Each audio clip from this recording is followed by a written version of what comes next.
Welcome, everyone, to the Bible Breakdown Job edition. All right, so this is me going to be reading through the book of Job in the Bible, and I'm doing a complete live read through.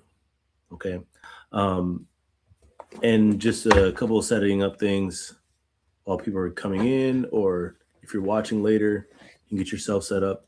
The Bible that I'm using is the ESV Study Bible. All right, the ESV Study Bible. All right, I do have a few other Bibles, four other ones exactly. I have the NKJV, the KJV, the NKJV, the NIV, and the Ethiopian version. Right, so I have quite a bit of editions of the Bible. I think those four definitely are the more popular ones, especially the KJV, NKJV, NIV, which is the New International Version, or the ESV. Having read through them all, they're all are really great. Again, those are usually the four top choices that I've heard. Um, Me personally, this is probably my favorite, just because of the study Bible extra content that you get like just for reference, right? In case you've never seen a study Bible, you do have the actual text, but underneath you get words and historical context from people who were studiers of the Bible, studiers of history. So you get a plethora of other information outside of just the words. You know, of course, if you have just a standardized version of the Bible, that's plenty. God's word is plenty. This is just for those who people like me who want that in-depth research. It's not necessary if you just want the word of God. Get you a regular ESV, a regular NIV. This is the only study Bible that I have. The other Bibles were standard Bibles, and trust me, every time I read through them all, it was plenty. So you're not missing out. But in case you do want that extra bit of in-depth research, I will be reading the entire thing. So that's going to be the standard words, God's true words, and plus the extra content as well. I'm going to be reading all of that. All right. So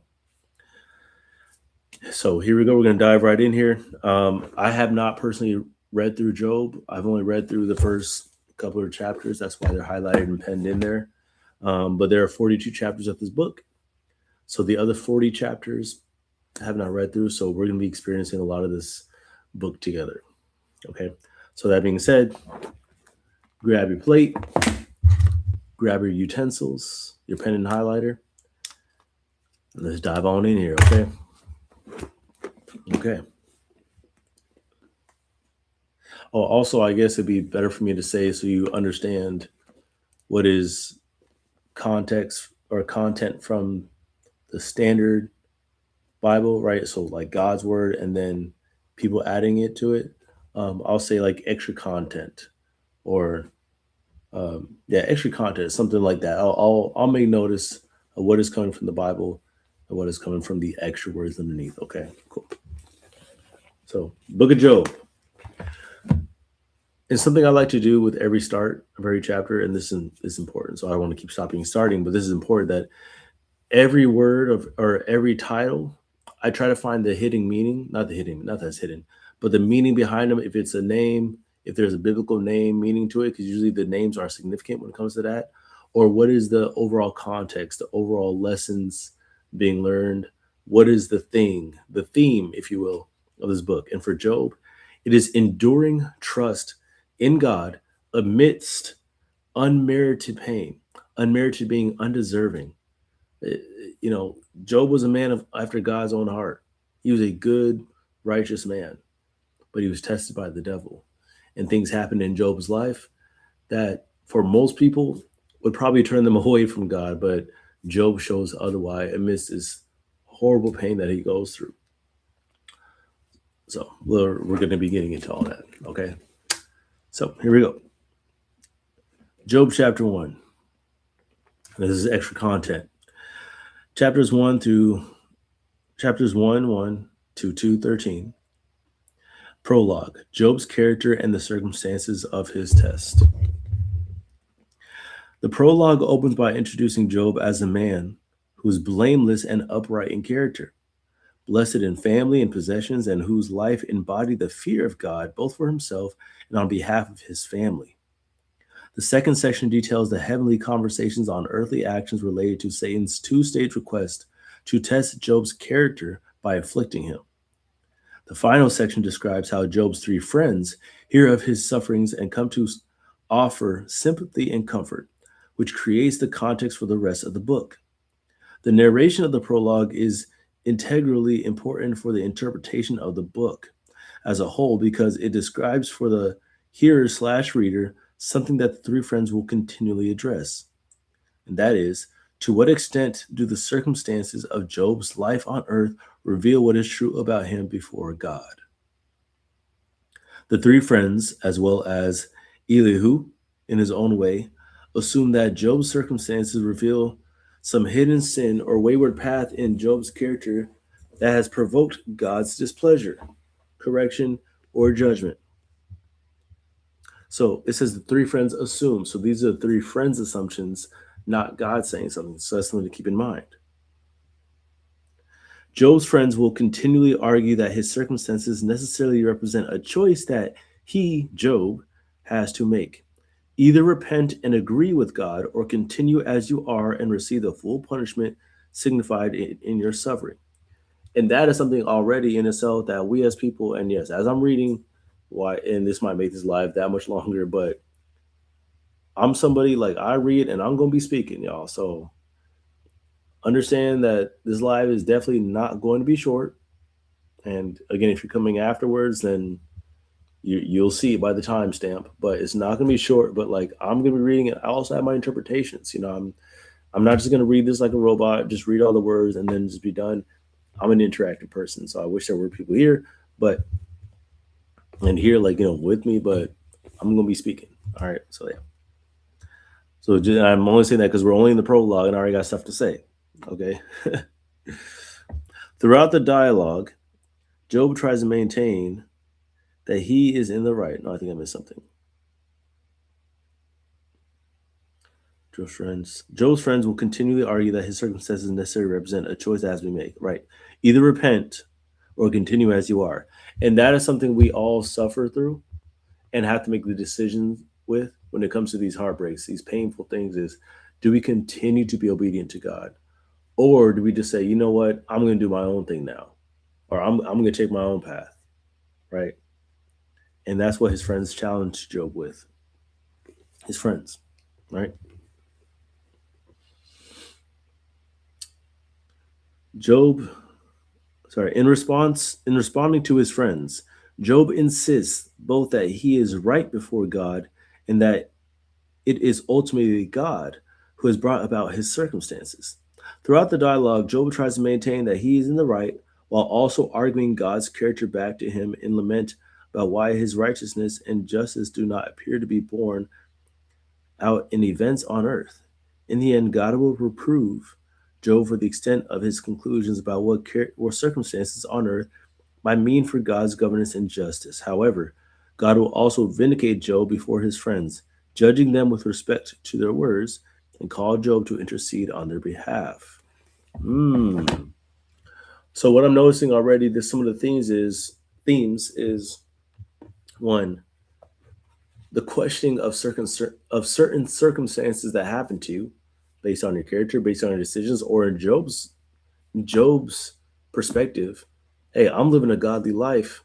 I'm seeking you. I'm seeking you as I live my life, and yet all these things have happened to me. So begging the questions of why? Like, why did all this happen?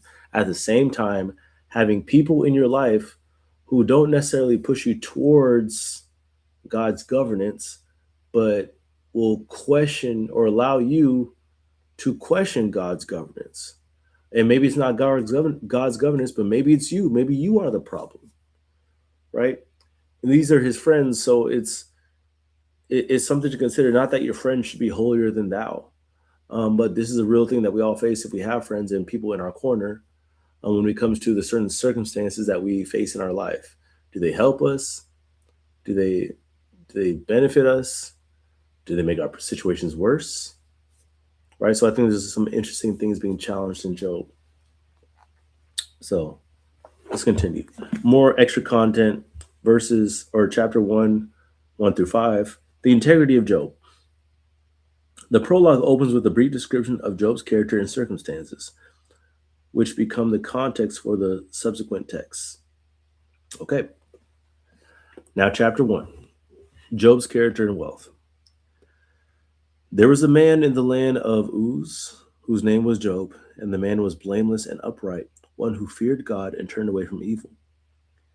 There were born to him 7 sons and 3 daughters, so he had a big family of 10.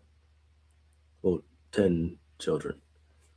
He possessed 7,000 sheep, 30,000 camels, 500 yoke of oxen, and 500 female donkeys, and very many servants, so that this man was the greatest of all the people of the east. So he had a big family and he was wealthy. So Job had it going on. All right, family of 12 in total. You're talking about him, his wife, and his 10 children. Huge family. His sons used to go and hold a feast in the house of each one of his day, and they would send and invite their 3 sisters to eat and drink with them. And when the days of the feast had run their course, Job would send and consecrate them, and he would rise early in the morning and offer burnt offerings according to the number of them all. For Job said, it may be that my children have sinned and cursed God in their hearts. Thus Job did continually. It may be that my children have sinned and cursed God in their hearts. So that's why when the days of feast, Job was sent to consecrate them. Maybe his children have done something. That's why he feels the need to consecrate them and offer burnt offerings. Maybe there's something that his children is doing. Okay. So some extra content. The land of Uz. The location of this land, and if I say anything wrong, I'm trying. The location of this land to the east is unknown, but it may be related to Aram in the north, where Abraham's nephew and family lived, or to a descendant of Seir, who lived alongside the sons of Esau, in the land also referred to as Edom. The faithfulness of Job is stated at the outset and affirmed again in Job chapters 1, verse 8, and chapters 2, verse 3. He is blameless and upright, right? So he's a God-fearing man, one who feared God and turned away from evil, which echoes the characteristics of one who is wise in Proverbs.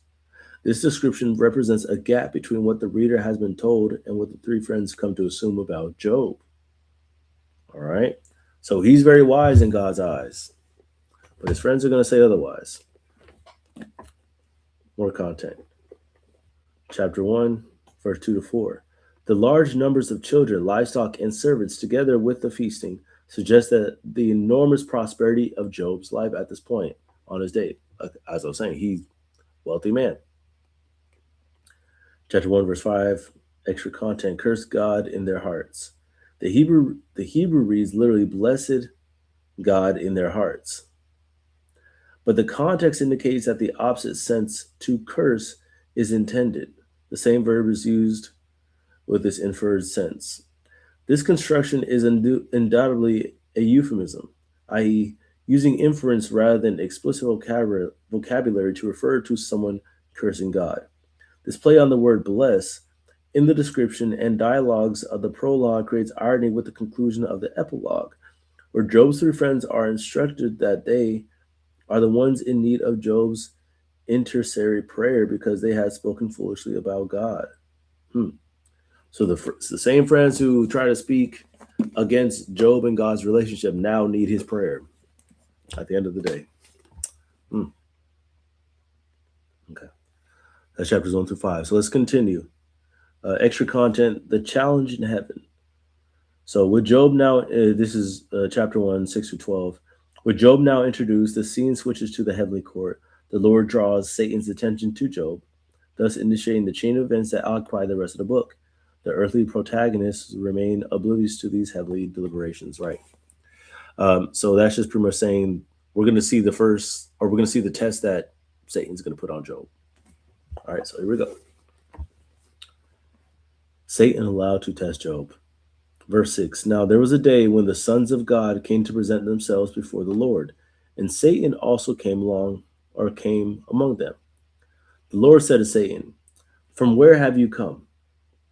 Satan answered the Lord and said, from going to and fro on the earth, and from walking up and down on it. Sounds like someone who's seeking to steal, kill, and destroy, as the devil does. Right? From going to and from the earth. He wasn't just chilling. He wasn't just taking long walks on the beach. All right, he's looking for people to take out, which is why the Lord will say this. And the Lord said to Satan, have you considered my servant Job?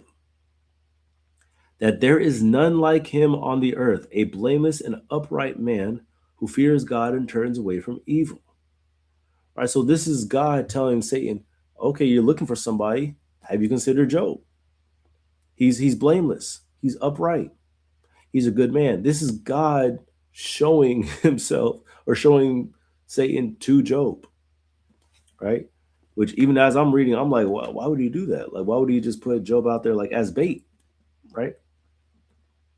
Then Satan answered the Lord and said, does Job fear God for no reason? Have you not put a hedge around him and his house and all that he has on every side? You have blessed the work of his hands, and his possessions have increased in the land. But stretch out your hand and touch all that he has, and he will curse you to your face. Right? So Satan's like, Job, I mean, but aren't you blessing him with everything that he has? I mean, look how wealthy he is. You clearly have some sort of protection around him. Right? That's what Satan is saying. Even Satan's kind of like, are you sure? Like, this is the man? Man with all this stuff that you're clearly doing great works for him. There must be something there must be some barrier or something. I mean, why don't you stretch out your hand, God, and why don't you smite him and have him curse him to your face? He definitely will. If you take away all the stuff, he gonna curse you. And the Lord said to Satan, behold, all that he has is in your hand. Only against him do not stretch out your hand. So Satan went out from the presence of the Lord. So God said, no, look, you got free reign. Destroy all his things, all his possessions, all that he has. But him do not touch. At least not yet. But don't touch him. And Satan went on and did so. So, all right. So extra content. Chapter 1, 6 to 12. The challenge in heaven. With Job now introduced, the scene switches to a heavenly court. Okay, I read all that. Okay. Right. Okay. So, chapters 1, verse 6. Sons of God refers to heavenly beings gathered before God like a council before a king. The Hebrew idiom sons of can be used of a group that is led by a figure referred to as their father. Right? Example, the father of a band of prophets. Satan. The Hebrew noun Satan is commonly used to refer to someone generally as an adversary, right? But here refers to a specific individual, the accuser or the adversary. But here refers to a specific individual who does not appear to be one of the company, but also came among them. So he's not with the sons of God, but he just joined them, I guess. The dialogue that follows reveals the character of this figure to be consistent with that of the serpent in Genesis 3, a character who is also referred to by use of this noun as the proper name Satan. So Satan, he out here, he's still looking. He never stopped. That's his full-time job, seeking to destroy God's children. All right. Extra content. Chapter 1, verse 9 through 11. Satan suggests that the elements of prosperity in Job's life cast doubt on sincerity of his fear of God. He contends that if God will only remove the protection of these things, Job will curse him, literally bless him outright, or will just curse him. Okay. Right, that's what he's talking about, the hedge that he had around, that God had around Job. 1 through 12. The fact that Satan has to ask permission to test Job, which he does, indicates that the extent of his authority falls ultimately under the sovereign governance of God, something that Job also refers to, but without knowledge of or reference to the heavenly dialogue and its relations to his troubles. So even Satan has to go to God. Like his extent, God is supreme over everything, even over Satan. That's why Satan knows scripture. Satan used to be an angel, right? But yeah. Okay. So continuing now. 1 through chapter 1, 13 through 19, the loss of family possessions. This is extra content. Job's troubles are described as coming from multiple directions. The Sabians come from the south, the fire from heaven, the cauldrons from the north, a Seraco wind from the east. The narrative presents each of the tragedies in rapid succession, giving the reader a feeling described well by Job's later words, "He would not let me get my breath." Okay, so that's what we're going to read about. Okay. Satan takes Job's property and children. Now, there was a day when his sons and daughters were eating and drinking wine in their oldest brother's house. And there came a messenger to Job and said, "The oxen were plowing and the donkeys feeding beside them. And the Sabians, again, coming from the south, fell upon them and took them and struck down the servants with the edge of the sword. And I alone have escaped to tell you." So the Sabians came down, killed his livestock, killed his wealth immediately. Okay. Now, while he was yet speaking, there came another and said, "The fire of God fell from heaven and burned up the sheep and the servants and consumed them. And I alone have escaped to tell you." So the fire of God came down from heaven and burned up the sheep and the servants. So there was a huge fire that burned up the rest of his stock, and those serving under him consumed them. While he was yet speaking, there came another and said, "The Chaldeans formed 3 groups and made a raid on the camels and took them and struck down the servants with the edge of the sword. And I alone have escaped to tell you." What's that? So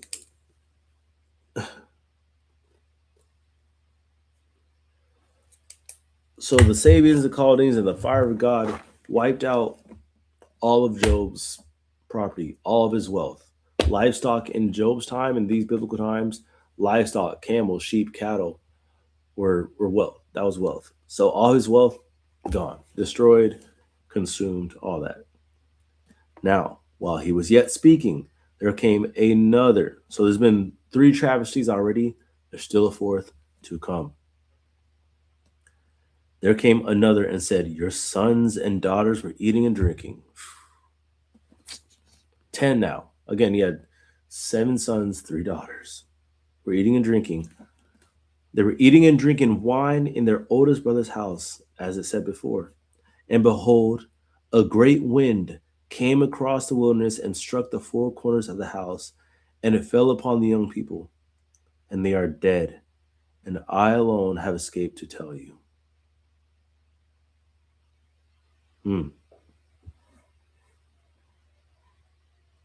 So his livestock, his property and his children all were killed.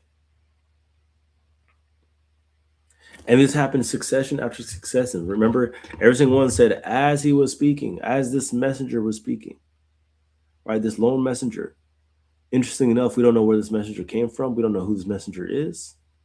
It could be a messenger from Satan, right? Because this is all Satan's plot right here. But everything is destroyed. So now all that's left is him and his wife. I mean, even his house fell. Well, his older brother's house, right? Older brother's house is toppled. Children are dead. Livestock destroyed, consumed.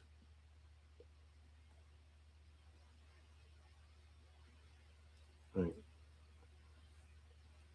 Extra content. Chapter 1, 20-22. Job's confession and confidence. Distraught with grief at the calamities that have crushed the household, Job turns to God in lament-laden worship. Job chapter 20, or verse 20. Then Job arose and tore his robe and shaved his head and fell on the ground and worshipped. So essentially, he tore his robe, made himself bare. He fell on the ground and worshipped. He didn't cuss out God. He didn't spite him. He didn't get angry. In the midst of this tragedy, Job tore his robe, probably in response to feeling like there is something in his life tearing him from God. The relationship with God is torn, right? He tore his robe, shaved his head, made himself bare, and he fell on the ground and worshiped God. In the midst of his pain, he went straight to God and worshiped him. And he said, naked I come from my mother's womb, and naked shall I return. The Lord gave, and the Lord has taken away. Blessed be the name of the Lord. In all this Job did, in all this Job did not sin or charge God with wrong, or charge him with wrong. Amidst all this, knowing that God is supreme over all, he still didn't charge God with wrongdoing. Amidst his pain, he still had the wisdom to understand that there is a purpose behind all this. How many of us would have done the same? Extra content. Chapter 1, verse 20. In the wake of his loss, Job embodies both grief, Job tearing his robe and shaving his head, and trust in the Lord, and fell on the ground and worshipped. 21.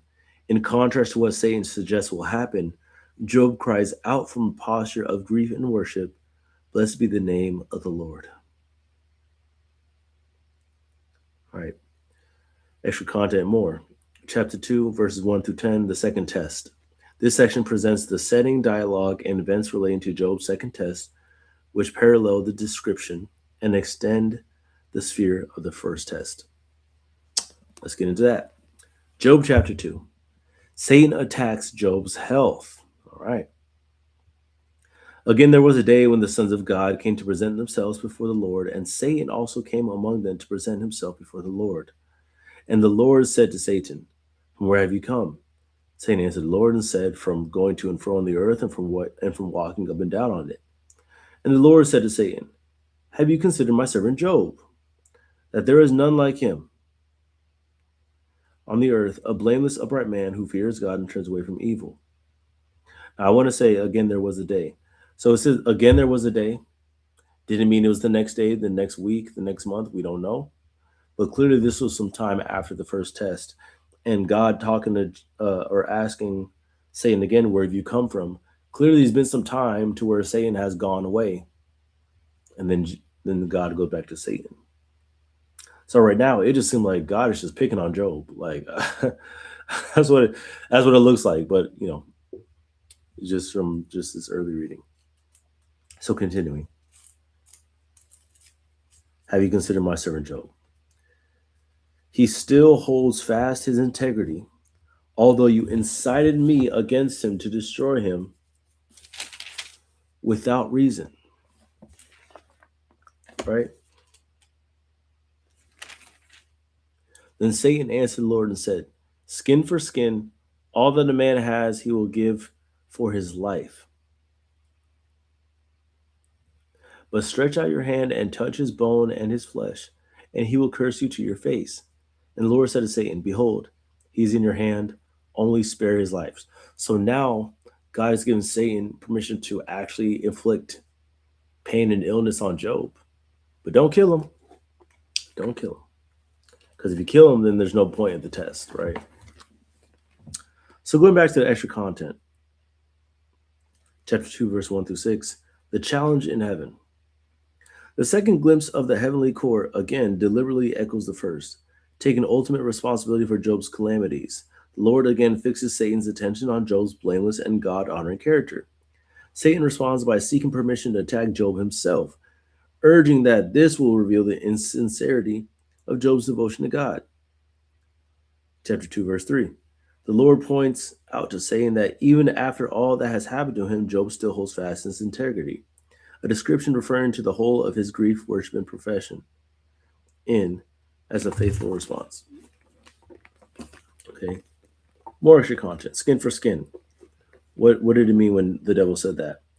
It is possible that the metaphor refers to the further test Satan is about to request, namely the permission to afflict Job's own body.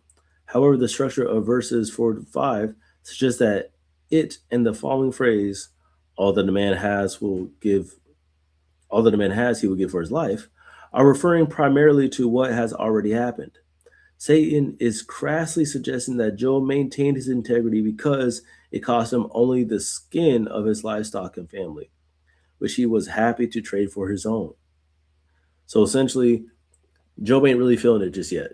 I mean, only his family died and all his livestock, but his life was spared. So like, he's not really feeling it. That's why he's not cursing you out just yet, which I mean is crazy. I mean, not that the number of kids, the number of livestock really matters. But no, I'm not going to say it matters. If you have one kid and you're poor, if that means the world to you, it's not going to matter whether you have one kid or 10. If you have not that much wealth or mounds of it, it really just depends on how much it feels to you. Right. The next phrase begins with an explicit adversative in Hebrew, but, which contains Satan's final plea. Afflict Job in his bone and his flesh, and then he will surely curse God outright. Only spare his life. Chapter 2:6. The sparing of Job's life is not a mercy and not merely a concession necessary to the test, but is integral to the test. The most difficult of life's sorrows are sometimes found when even the mercy of death is denied. This was the ultimate test of faith. All right, continuing.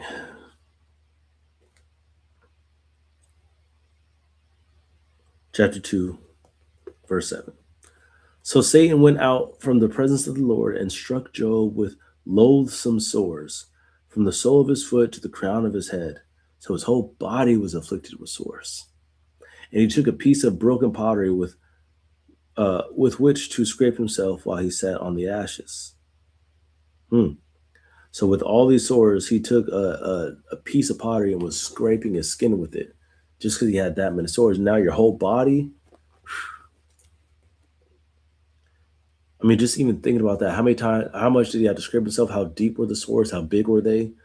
How many times did he probably miss a sore and scrape his own skin? Like, I'm sure his body looked horrible. Whew. Then his wife said to him, "Do you still hold fast your integrity? Curse God and die." Oof. So even his wife, I mean, of course, his wife as well has lost all their children. But Job is inflicting all these sores, and his wife is telling Job, her husband, to curse God and die. And in this death, I don't think it physically means to die physically. It could, but it also could mean maybe die to God, die to your relationship, like kill your relationship with God, kill your integrity to God. He clearly is not serving you. He clearly is doing everything in his power to make your life miserable. That's what his wife is saying. But what does Job say to her? He said to her, "You speak as one of the foolish women, as one of the foolish women would speak.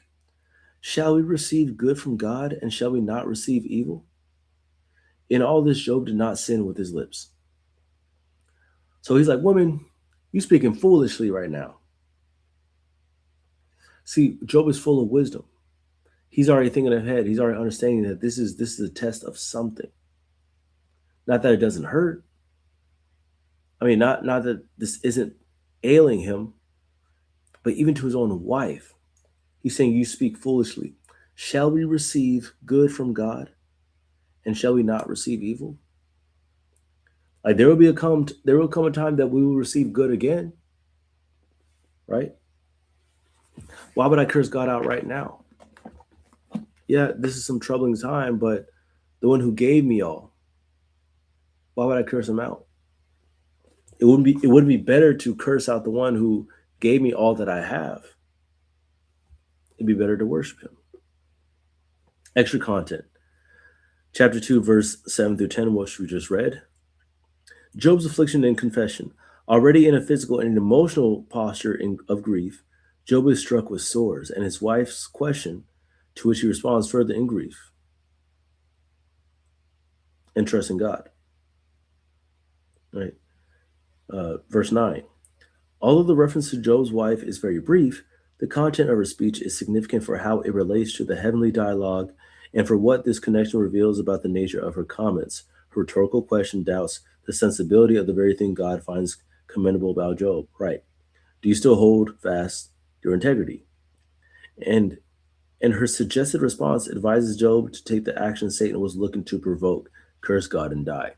That's what Job wants. So we even see whether Satan's working through his wife directly or not, even Satan's actions are affecting his wife's words and her thoughts. Verse 10. Job responds to his wife with a measured rebuke. He does not presume to know her heart fully, but warns her against speaking like one of the foolish women. He's wise. That's a good man. Okay. Now moving on, extra content, chapter 2, 11 through 13, Job's comforters. After hearing about his troubles, Job's 3 friends come together to show him sympathy and mourn with him. So now we're going to be introduced to Job's friends. Job's 3 friends, verse 11. Now when Job's 3 friends heard of all this evil that had come upon him, they came each from his own place. Eliphaz, the Temanite, Bildad, the Shihite, and Zophar, the Naamathite. They had an appointment together to come to see him, to show him sympathy and comfort him. And when they saw him from a distance, they did not recognize him. That means the diseases and all the grief that has burdened his body, the sores that has cursed his body. So much has happened to him, he was unrecognizable. And they raised their voices and wept, and they tore their robes and sprinkled dust on their heads towards heaven. I'll tell you one thing, though. These are very genuine, honest friends. Seeing his friend in such a bad state, they wept with him. They felt so sorry and empathetic towards him. They tore their own robes, right, and sprinkled dust on their head. Verse 13, and they sat with him on the ground 7 days and 7 nights, and no one spoke a word to him, for they saw that his suffering was very great. Right?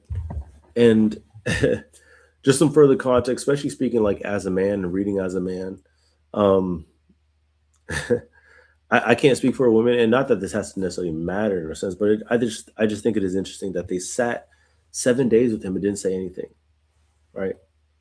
I don't know if 4 women would have sat with each other and not said anything for 7 minutes, let alone 7 days. But, and again, not that one is better than the other. It's just an interesting thing to think about. But I will say, especially when it comes to men, when we grieve with each other, we definitely have unspoken dialogue.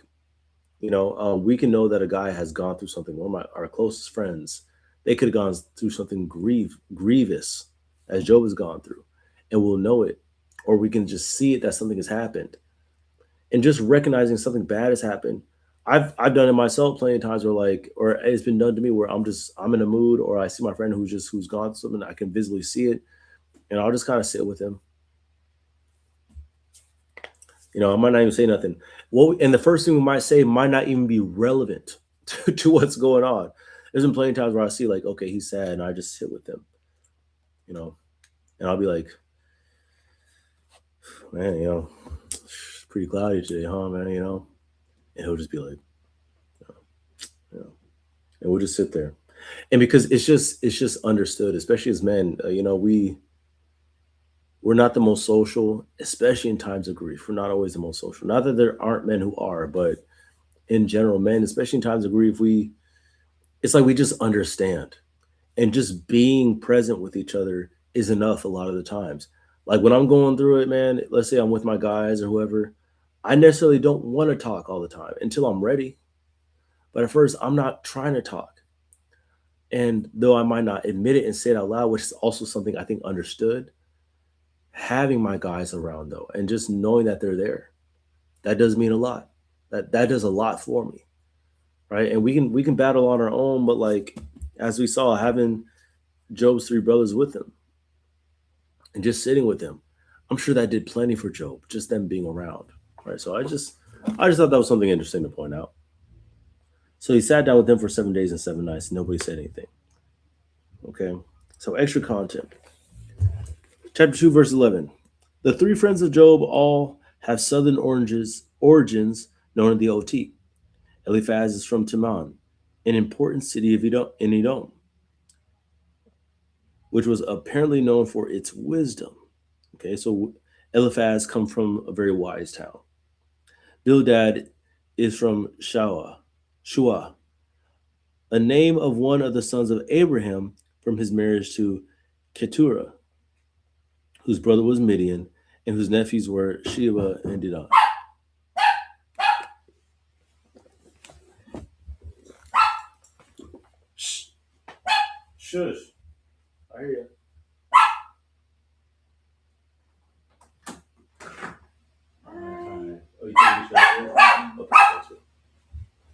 No, go inside. He's yelling at people. Okay. Here you go. That's all I came. It was just that. Thank you. Yeah, you're welcome.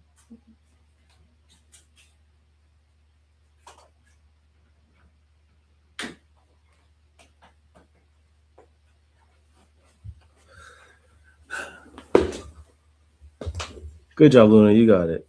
You nailed it. Good job. Good girl. Good girl. You did it. You nailed it. Okay. Thank you. Okay. Sorry for the interruption, y'all. Believe it or not, I was actually holding mail for somebody who, I guess, was like mail that they needed for personal reasons, I would say. And I've been holding on to it for them for actually weeks now. So they just came and picked it up. So, I got there. They actually came to my house and said, "Hey, if you see any mail come by, please let it is very, very important." I think it has to do with their, status and whatnot. So, yeah, been holding on to them. So that was nice. Okay, continuing.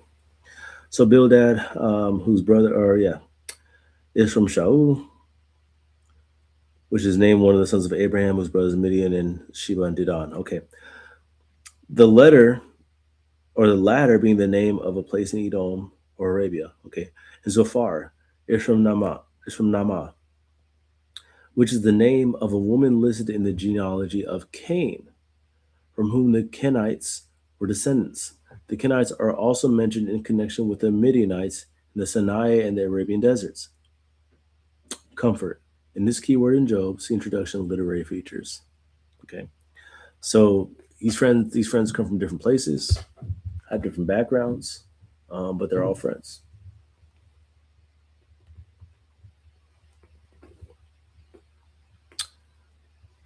Chapter 2, verse 12, extra content here.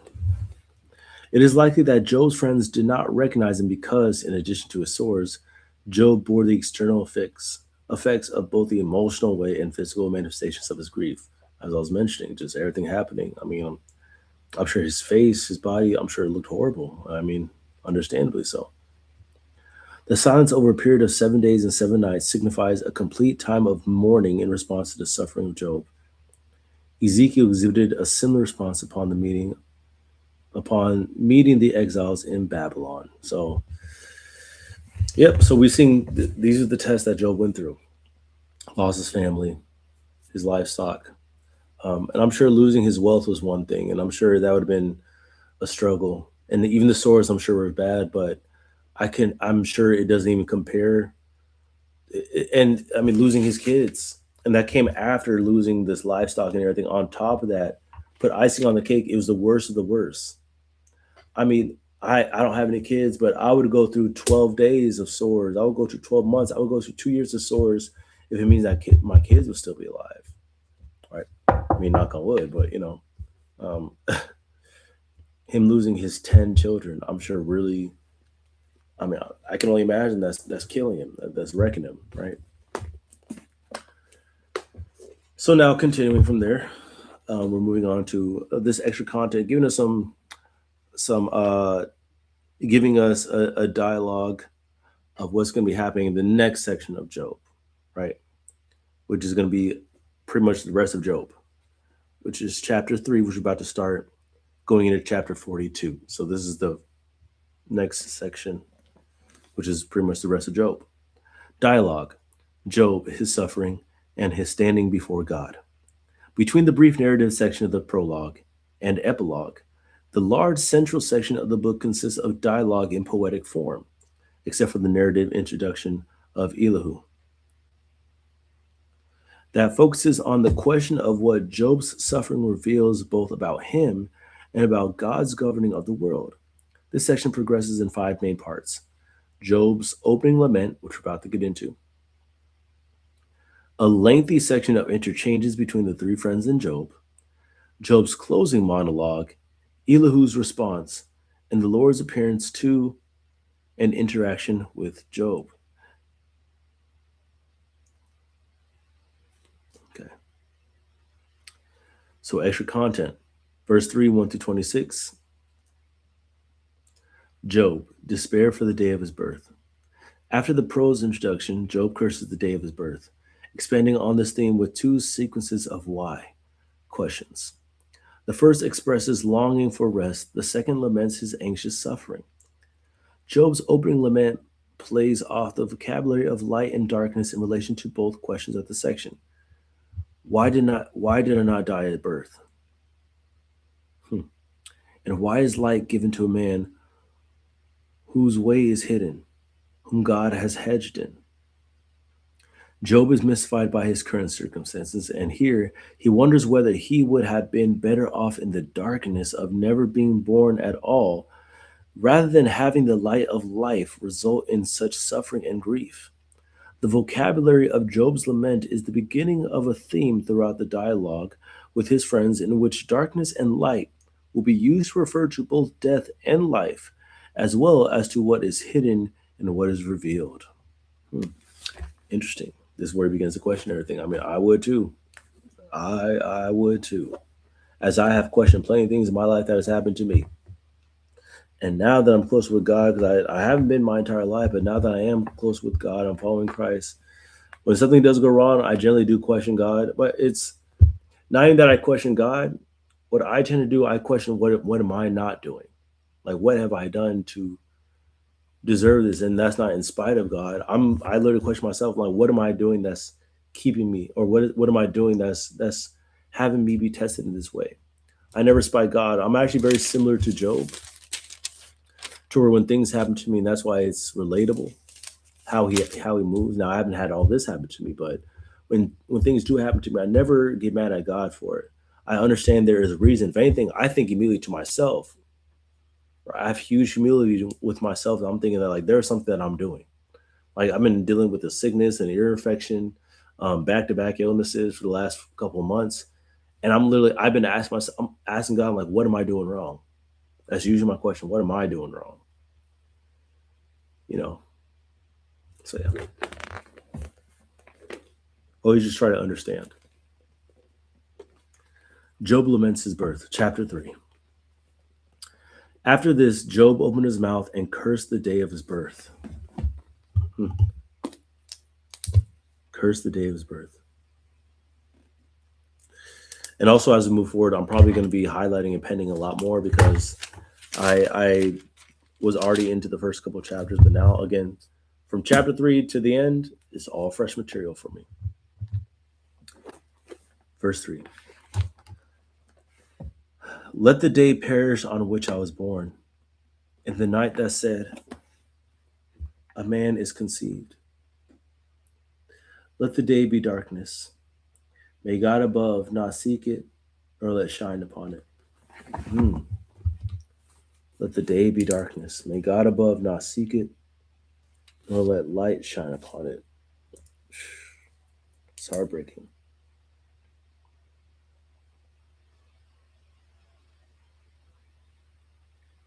And I'll go to chapter 9, or I'll go to verse 19. I'll go to the end of the page. Okay. May God above not seek it, nor light shine upon it. He's just like, let me just be in the dark. He's depressed, right? Let gloom and deep darkness claim it. Let clouds dwell upon it. Let the blackness of the day terrify it. I'm looking at all these words he's using. Gloom, deep darkness, clouds, blackness. That night, let thick darkness seize it. Let it not rejoice among the days of the year. Let it not come into the numbers of the months. Behold, let that night be barren. Let no joyful cry enter it. Let those curse it who curse the day, who are ready to rouse up Leviathan. Oof. Leviathan ain't nothing to play with. I'm sure we're going to get into Leviathan in a second. I'm sure they talk about it. Yeah, we're going to talk about Leviathan. If you don't know who Leviathan is, we'll get into that in a second.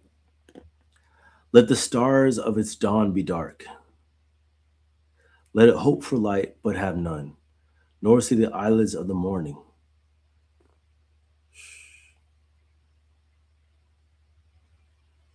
This is all things that he wished had happened on the day of his birth. Right? It's just, oh man, it's tragic. I feel for him.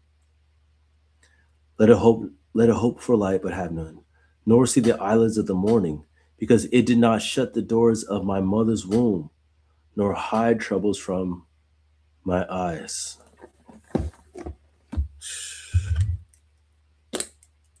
So these are all things Job is wishing had happened on the day of his birth.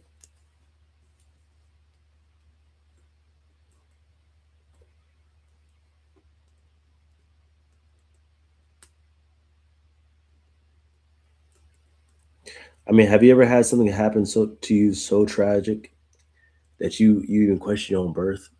You question your significance in life? Had happened.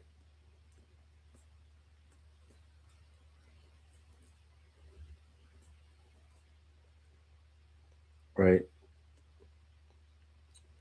Now he never cursed God, right? Never smited God, but in a sense, still, right? As tragic as all is, this is you cursing your birth, which God God formed you before you were born. So to curse your own birthday, to curse your own birth, you were cursing the blessing that God gave you by giving you life in the first place, right? So though he's not directly cursing towards God, he's definitely lamenting over his birth, right? And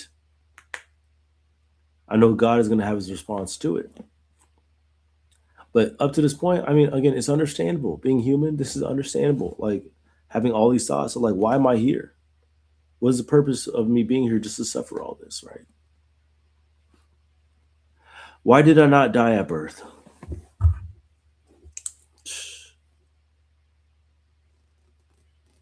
Come out from the womb and expire. Essentially, why didn't I like a stillbirth, right? That's what that is. Because that is a real thing. And mind you, as he's cursing all these things, and again, understandably so, but just to be, just the I hate to use the term devil's advocate, ironically, because this is the devil's fault. Well, I mean, God gave the devil permission, but there are plenty of humans out there who have been born as a stillbirth or been dead as still. Well, now he said came from the womb and expire, but some people come out the womb already have passed, right? Why did the knees receive me, or why the breast that I should nurse? For then I would have lain down and been quiet. I would have slept, then I would have been at rest, with kings and counselors of the earth whom rebuilt ruins for themselves, or with princes who had gold, who filled their houses with silver. Or why was I not as a hidden stillborn child? They're stillborn. Okay.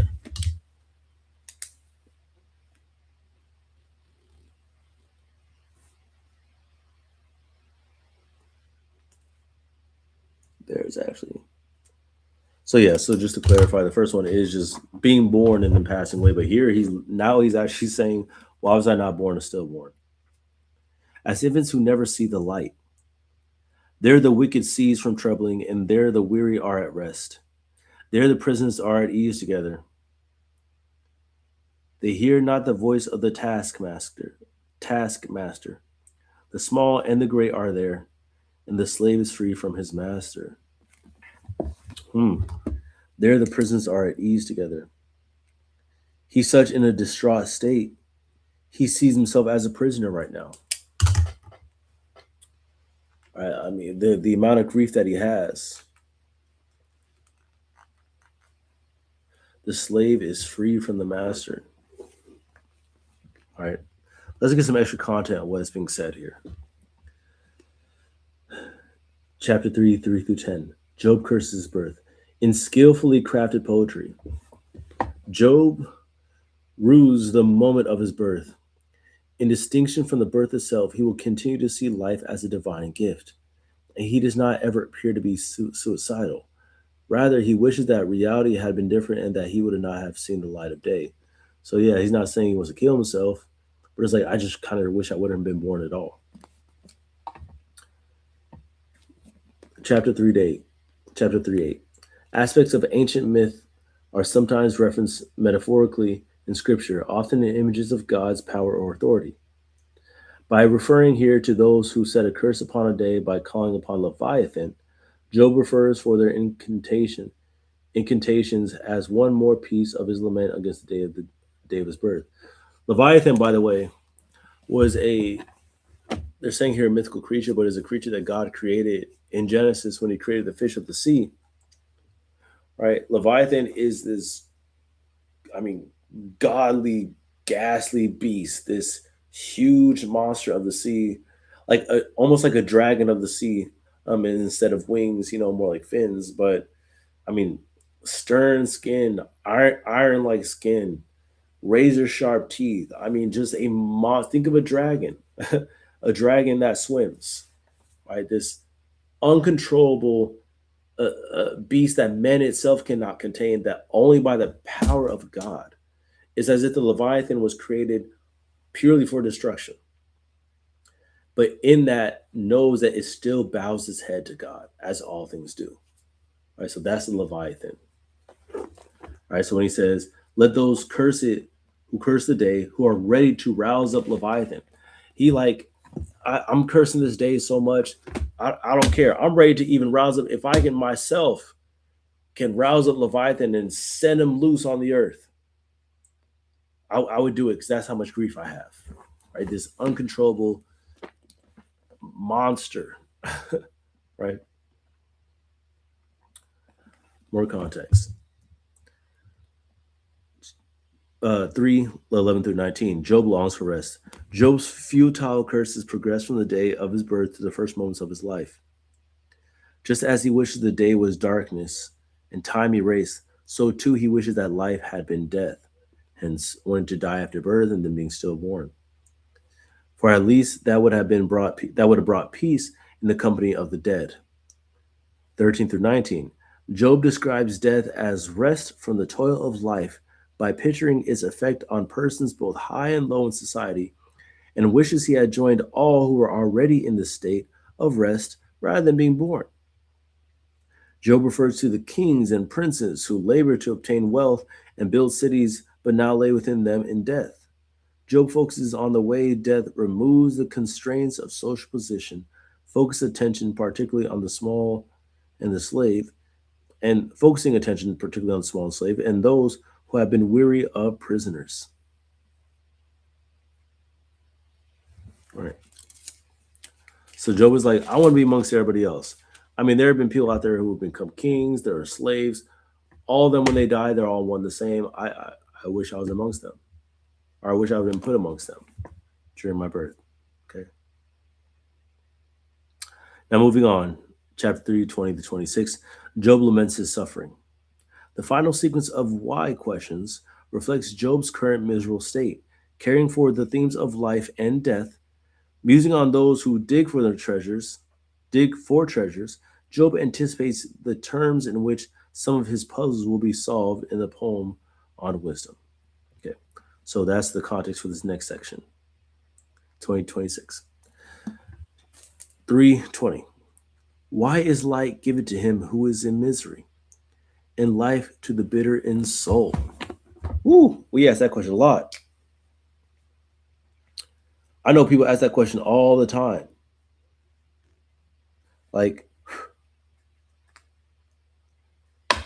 why is light given to people who are sad? Like those who, I guess, wish they were dead or in misery. Why do they keep living? Why is light given to him who is in misery, and life to the bitter in soul? So why is light and life given to those who are saddened? Like why? Why can't they just remain in darkness? Essentially what he's asking, right? I know I felt that way. When I was sad, when I've been angry and sad, I'm just like there. When it comes to like being happy and joyous, I'm not trying to hear it. I'm not trying to hear it. When I'm sad, I'm depressed. It feels good almost sometimes to just be depressed. Why do I have to suffer with being happy when I just simply want to suffer? I get what he's asking. Why is light given to him who's in misery, and life to the bitter in soul, who long for death, but it comes not, and dig for it more than for hidden treasures? I mean, I'm so sad. I don't care about any other treasure. I don't care about money. I don't care about wealth. I don't care about status. I just want to die. That's how low he was. Like, just take me out. Why am I here? Right? Who rejoice exceedingly and are glad when they find the grave. Why is light given to a man whose way is hidden, whom God has hedged in? For my sighing comes instead of my bread, and my groanings are poured out like water. Those are two big things that he's saying. My sighing comes instead of my bread, and my groanings are poured out like water. Right? Now notice these two objects in question. My sighing comes out instead of my bread, which Job knows God is your daily bread. So what he's being fed with is his sighing, his sorrows, right? So essentially saying that right now, instead of this daily bread that I should be given from God, what I seem to be giving is nothing but sighing and sadness. My groanings are poured out like water. It's ever flowing.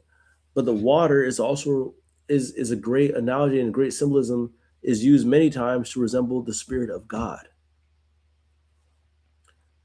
So God's daily bread and the Spirit of God are being replaced by his sighs and his groans.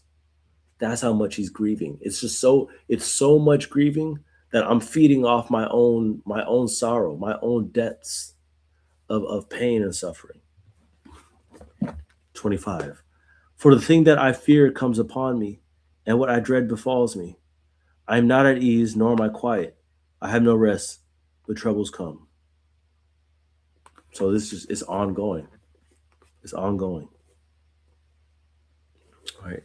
So extra content on that, or just a little bit more on verse 23 specifically, before we get into chapter 4. In his accusation, Satan argued that Job was upright only because God had put a hedge of blessing around him. Here in the opening lament of the dialogues, Job refers to a sustained life amid unscrutable circumstances of suffering as rendering him one whom God has hedged in. Satan's contention is disproved through Job's continued faithfulness. Job's overall lament of his situation is something which God both reproves and commends. Right. So we're getting further into it.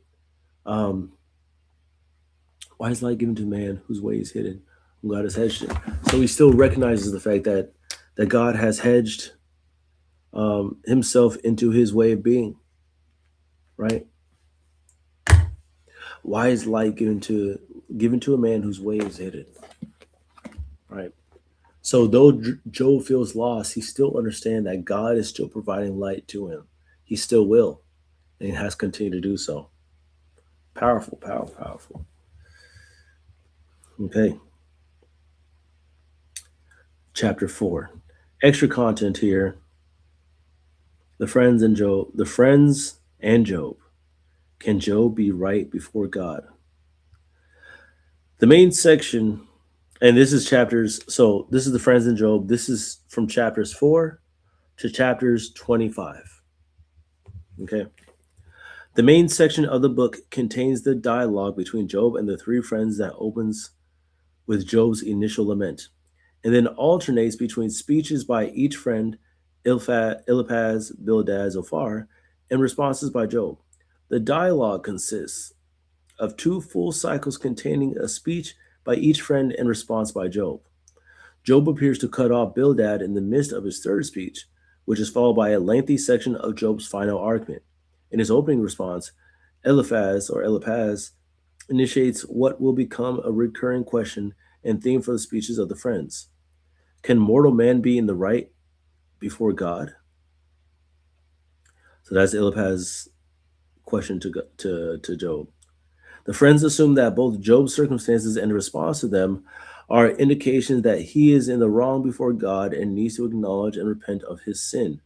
However, Job will insist not only that he is not guilty of some hidden iniquity, but that it is God who ultimately has allowed and governed his circumstances. Which also, I guess, would be an interesting thing to have to uh, defend against your friends. It's like, hey, I didn't do anything, but also what has happened to me, I mean, God is allowing it. God has allowed it to happen. It almost, it seems interesting. It sounds like a contradiction, but not necessarily. It depends on how you look at God and view God. All right. Further context, chapter 4, 1 through to chapter 14, the first cycle, right? Because I think they said there's two full cycles. So the first cycle, chapter 4 through 14. Although Eliphaz began his round of dialogues with a fairly gentle tone, sympathy for Job rapidly fades. The character of Job is consistently probed under the assumption that his moral failures account for his present plight. Again, I'll continue. Job responds in kind. Bewildered by his suffering, he angrily argues legally disputes, and resolutely rejects the counsel of his friends. Angrily argues. So these are his friends, and those his iron sharpens irons. In spite of what he's going through, he's not fighting against God. He's battling against his own friends. Breaking it down further, extra content, verses 4 to 5. So this is Eliphaz first. Okay, so we're now going to break down Eliphaz, right? So we're breaking down and this is why I have a study Bible. I think it's really good. And so you really see the extra dialogue that I'm reading. Is this the best one? Let's see. Yeah. So you see the dialogue that I'm reading. One thing I like about the extra dialogue, not only does it break down every section in context. So if you have the entire chapter, it gives you segments of the chapter and then sections within the chapter if it's necessary. So from chapters 4 to 25, which is the main section, is going to be discussing the friends. But then from chapter 4 to 14 specifically is the first cycle, which you mentioned in the last section there. The dialogue consists of two full cycles containing a speech by each friend and a response by Job. So now we're in the first cycle. Now within that first cycle, chapters 4 to 5 is going to first talk about Eliphaz, the first friend who came from the city of wisdom. Right. So that's what I do like. It adds further understanding of how even the chapters are broken down. Okay, so chapter 4 to 5, Eliphaz. Can mortal men be in the right before God? Eliphaz opens his first response with a brief affirmation of Job's character. And as I'm reading that, I'll be looking up Eliphaz and how to actually say that, because that's kind of getting on my nerves. I don't actually know how to say that. Eliphaz or Paz. How do I actually say that?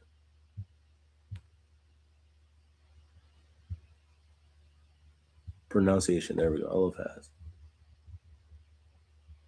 Eliphaz. Okay, with the F. Eliphaz. Okay. I thought so. PH. So Eliphaz opens his first response with a brief affirmation of Job's character.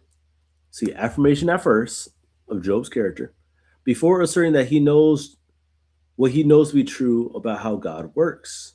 Asserting what he knows, Eliphaz, what he knows to be true about how God works. And articulating the core of the friend's argument. In light of Job's circumstance, he cannot be in the right of before God. In light of his confidence that his description and inferences are correct, Eliphaz suggests that Job accepts his circumstance as God's reproof in order that he might be delivered. When the dialogue with the three friends is finished, Elihu will suggest something quite similar to Eliphaz, even if he takes a slightly different approach. So I'm seeing already Eliphaz means well. There's just a different level of perspective, right? So now getting into it. Chapter 4, Eliphaz speaks, the innocent prosper. Then Eliphaz the Temanite answered and said, if one ventures a word with you, will you be impatient? So I'm saying, hey, if I say something to you, will you be impatient or will you listen? Okay. Yet who can keep from speaking? Behold, you have instructed many, and you have strengthened the weak hands. Your words have upheld him with upheld him who was stumbling, and you have made firm the feeble knees. But now it has come to you, and you are impatient. All right. So you've done all these great things. You're a great man. Whoopty whoopty whoop. It's like, uh, it's like it's a typical thing to do. Like if you're about to break somebody down, if you're smart enough, you're not just gonna come out the gate and say like, "Hey, you suck," or you're struggling right now. It's you. You're gonna say, "Hey, nice, butter you up, and then I'm gonna bake you." Right? I'm gonna butter you up first, and then I'm throwing you in the oven. All right, like I'm putting some heat on you. Right? So niceties. That's what it is. So Eliphaz, he speaks his niceties.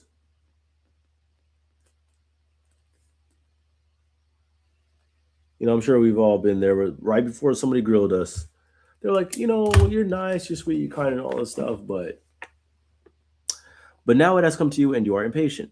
It touches you, and you are dismayed. Is not your fear of God your confidence, and the integrity of your ways your hope? Right, your fear of God. Don't you see that is your fault, and your fear of God should lead you to understand there's something that you're doing wrong? Verse 7. Remember, who that was innocent ever perished, or where were the upright cut off? As I have seen, those who plow iniquity and sow trouble reap the same. By the breath of God they perish, and by the blast of his anger they are consumed. The roar of the lion, the voice of the fierce lion, the teeth of the young lions are broken. The strong lion perishes for lack of prey, and the cubs of the lioness are scattered.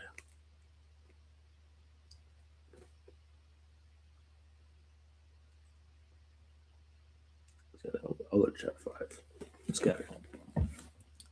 Now a word was brought to me stealthily. My ear received the whisper of it. Amid thoughts from visions of the night, when deep sleep falls on men, dread came upon me and trembling, which made all my bones shake. A spirit glided past my face. The hair of my flesh stood up. It stood still, but I could not discern its appearance. A form was before my eyes. There was a silence, then a word. Then I heard a voice. Can mortal men be in the right before God? Can a man be pure before his maker? Right? Even in his servants, he puts no trust, and his angels charges his error. So what it sounds like to me, I mean, Eliphaz, he's using some psychological tactics here. He's setting up, like he's making Job kind of question. When he's saying, can mortal men be in the right before God? Right? He's like, hey, he's pretty much saying, Job, you're mortal. That means you gonna naturally be doing some things that God's not gonna like. Right? So you see how like Eliphaz is not coming out the gate already. He's layering it. Right? He's starting off with nice stuff. Then he's like setting up some predestined questions, or I can't think of the right words, but he's setting a it's pre something. I can't think of the word, but he's setting up. It's like, can mortal men be right before God? He's speaking about men in general. He's not going to say Job, you specifically. Can mortal men, which Job falls into that category because obviously he's a mortal man. Right? He's setting it up. How much more those who dwell in houses of clay, whose foundation is in the dust, who are crushed like the moth. Right? Whose foundation is the dust.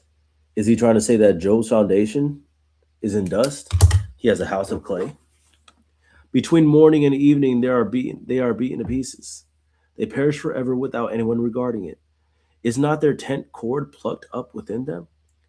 Do they not die in that without wisdom?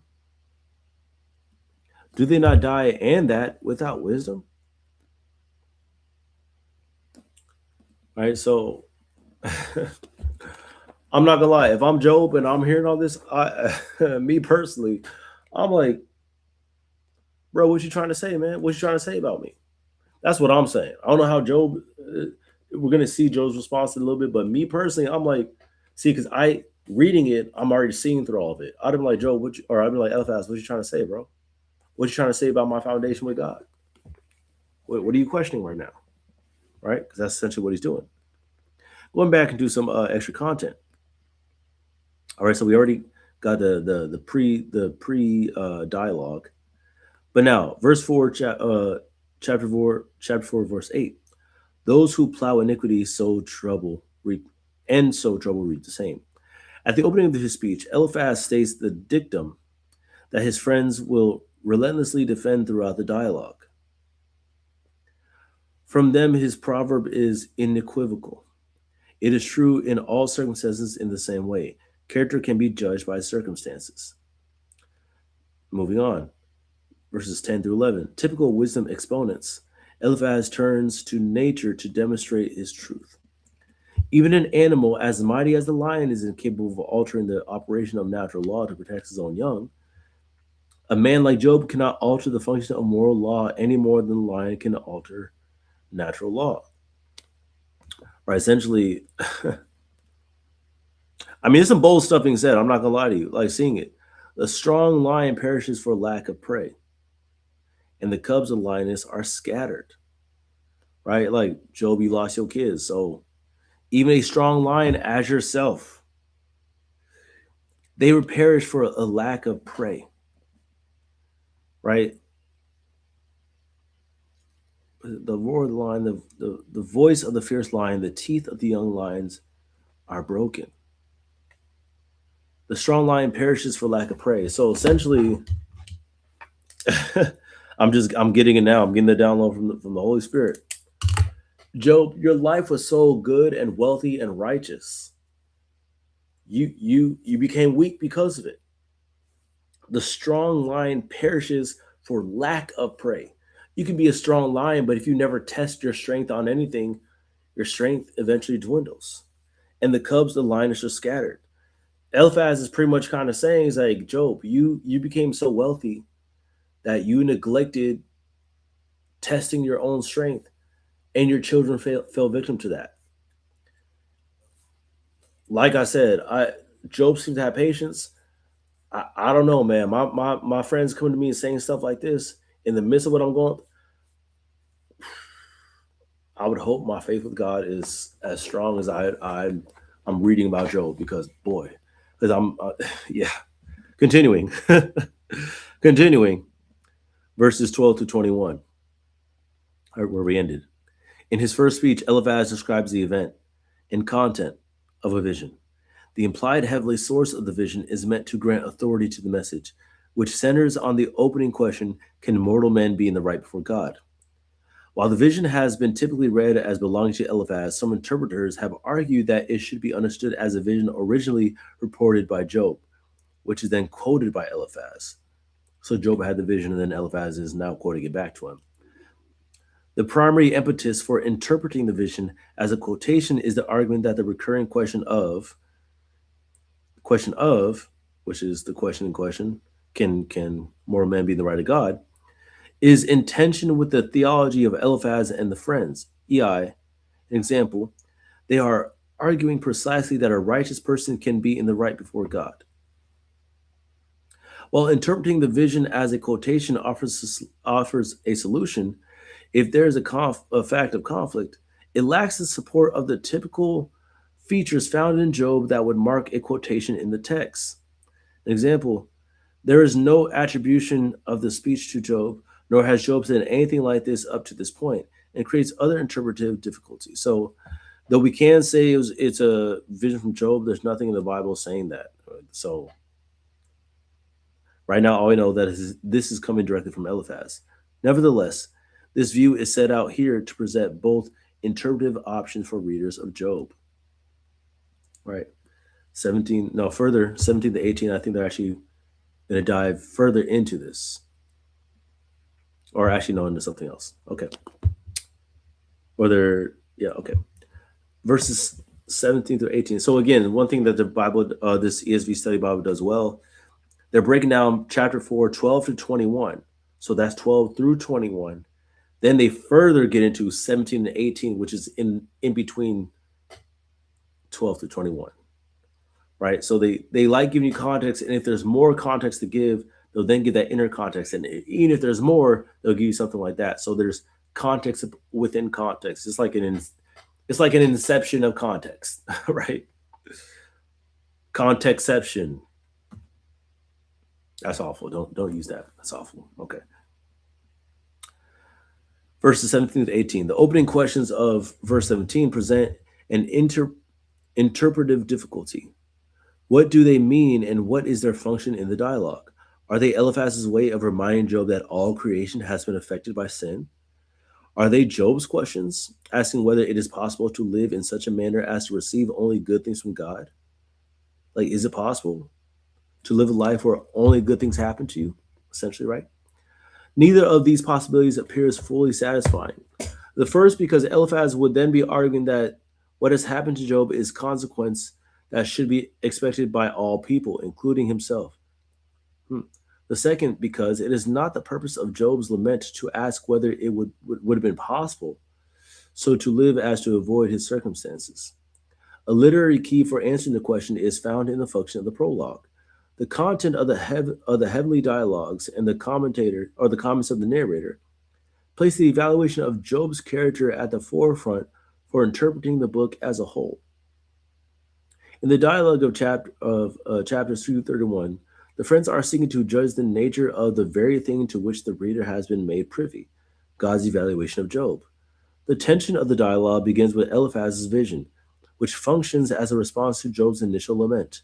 How can you presume that you are in the right?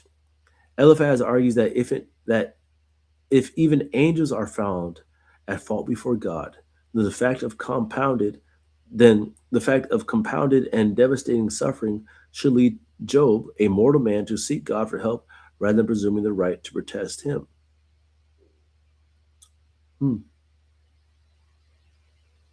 It's interesting. Further context, 19 to 21. Eliphaz follows the opening question to Job with an extended description to illustrate his greater to lesser argument. If angels are held guilty, right, even in the servants he puts no trust, and his angels he charges with error,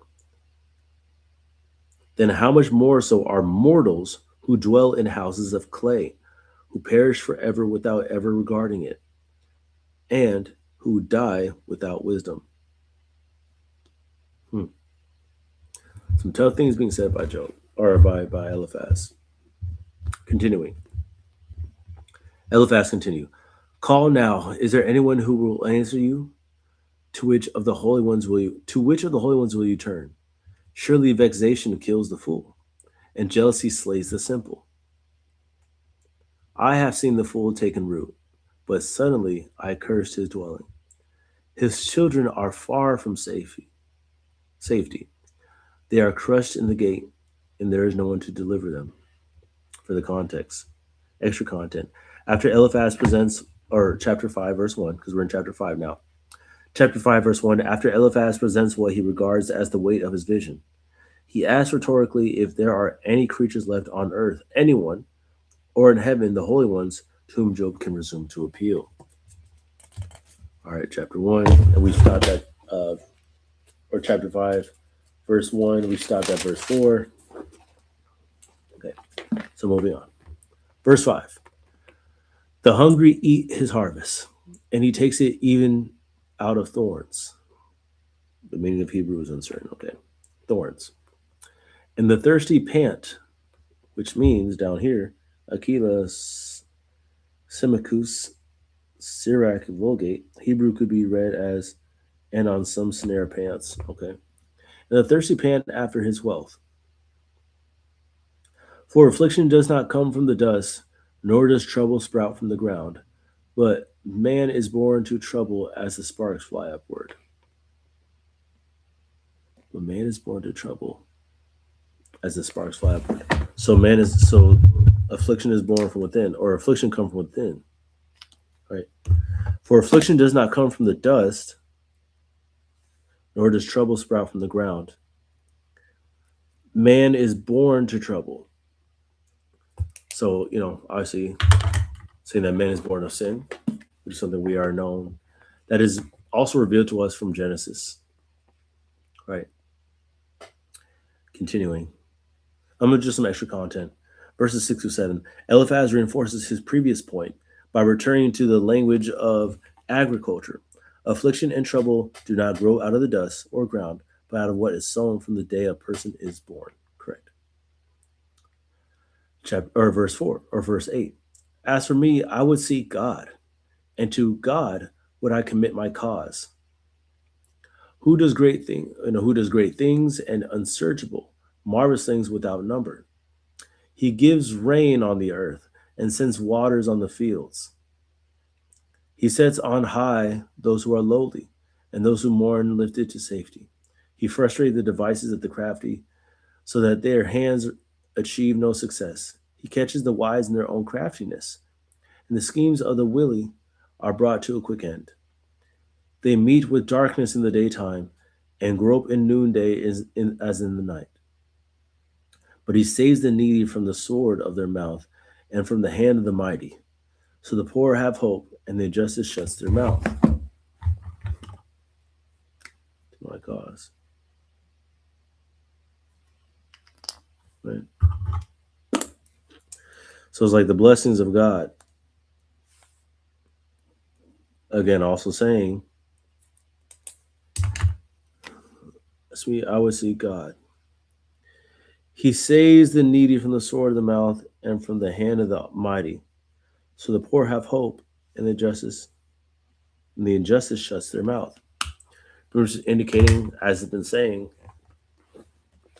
Eliphaz is like, Job, if these things are happening to you, then clearly it's something that you're doing. So go to God about that. Verse 17, continuing. Or just extra content on verse 16. The wicked sit in stunned silence at the reversal of their fortune, as is the case of several places in the dialogues. The second of the verse, injustice shuts their mouth, is similar to the line from Psalms. The wickedness shuts its mouth. Eliphaz implies in this section that Job should reconsider the reversal of his circumstances as representing God's just purposes. Verse 17. Behold, blessed is the one whom God reproves. Therefore despise not the discipline of the Almighty, for he wounds, but he binds up. He shatters, but his hands heal. He will deliver you from 6 troubles. In 7 no evil shall touch you. Oh, and in 7 no evil shall touch you. Blessed is the one who God reproves. Therefore despise not the discipline of the Almighty. So far, Eliphaz out of context, Eliphaz is saying some great stuff. For he wounds and he binds up. He shatters, but his hands heal. He will deliver you from 6 troubles, and 7 no evil. In 7 no evil shall touch you. In famine he will redeem you from death, and in war from the power of the sword. You shall be hidden from the lash of the tongue, and shall not fear destruction when it comes. At destruction and famine you shall laugh, and shall not fear the beasts of the earth. Right. For you shall be in league with the stones of the field, and the beasts of the field shall be at peace with you. You shall know that your tent is at peace, and you shall inspect your fold and miss nothing. You shall know also that your offspring shall be many, and your descendants as the grass of the earth. You shall come to your grave in ripe old age, like a sheaf gathering up in the season. Behold, this we have searched out. It is true. Hear and know it is for your good. Right. So pretty much, if you repent and you go back to God, all these blessings will come upon you.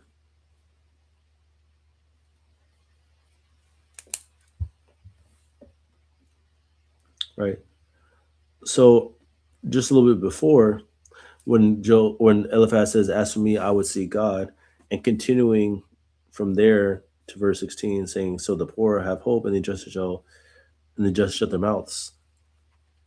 That section, Eliphaz is relaying back to Job that, hey, this is the way that God comforts those who are burdened, right? The comfort of God, or the comforts of God. And this section which we just read, this is how the Almighty blesses those who, obey the disciplines, um,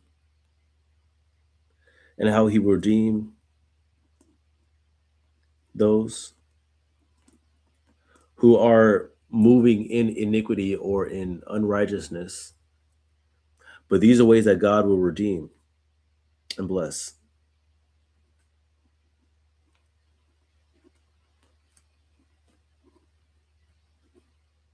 Right.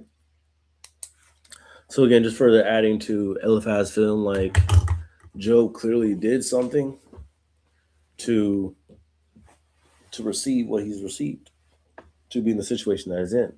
Now, we're going to get the context of Job, or we're going to get the response from Job. Before that, just one more, just some extra content before we get into his response. Back to chapter 5, verse 21. The reference to the lash of tongues is included in the list of troubles that threaten a person's life. Right? Along with famine, war, danger of wild beasts, and anything that might endanger the peace of flocks, family, or persons. Eliphaz uses numerical saying from 6 to 7 to draw particular attention to the final element. If Job will accept his situation as God's discipline, he will be spared from his trouble and brought to a ripe old age. All right. So this essentially is Eliphaz's remedies, is to go back to God because God will do all these things for him. So again, Eliphaz is coming from a good place. This is his friend, right? Remember, he wept with him for a whole week, right? So it's not like he's speaking from his understanding and his perspective, but he's speaking to a friend, to a brother, right? So that has to be remembered. No matter how Job may feel and no matter what his response is, Eliphaz is coming from a place of like, hey, I'm just speaking from a way that I feel like is going to help you, right?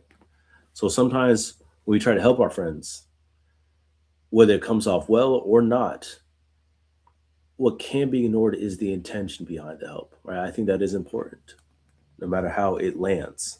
The delivery, I think, is always important, or the intention behind the delivery. Okay, chapter 6. Some extra content and background information. Now, Job's response is going to be from chapter 6 to chapter 7. Job, life is futile. In his first response, Job longs that his life would be cut off so that he could rest from his suffering, knowing that he had not denied God. Job found his life unbearable on account of the empty comfort offered by his friends. The empty comfort offered by his friends. And what he describes as the continued watchfulness of God. The speech as a whole shows a remarkable progression. Job moves from first-person soliloquy in 6:2 to 13, shifting to second-person plural address to speak directly to the friends for the first time, so as to question the nature of their comfort. Then Job relapses into first-person reflection on the futility of his life before a transitional movement, now in second-person singular to Eliphaz himself. Finally, the pivotal chapter 7, verse 11 introduces Job's first direct address to God, right? So Job is angry. And what Eliphaz is saying is just not doing it. And we're going to get his words in a second. But some things to consider. Is Eliphaz speaking wrongly? Does Eliphaz deserve this bitter response to Job feeling like there's a lack of this empty comfort from his friends? Does Eliphaz deserve that? Is Job correct in feeling the way Eliphaz has responded to him? Or has, in the things Eliphaz administered to him in light of his circumstances? So let's get his response, right? Job replies, my complaint is just. Chapter 6. Then Job answered and said, oh, that my vexation were weighed, and all my calamity laid in the balances. For then it would be heavier than the sand of the sea. Therefore my words have been rash. For the arrows of the Almighty are in me. My spirit drinks their poison. Hmm.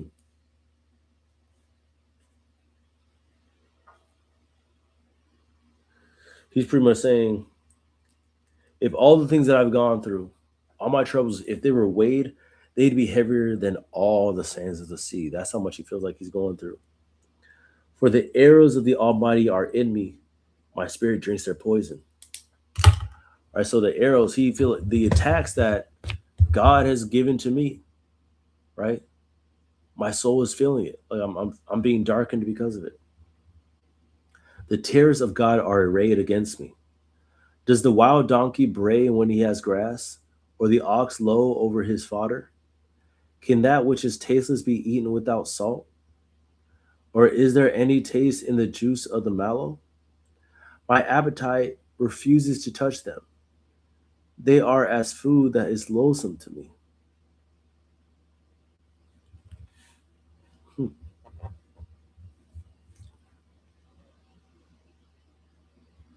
Oh, that I might have my request, and that God will fulfill my hope.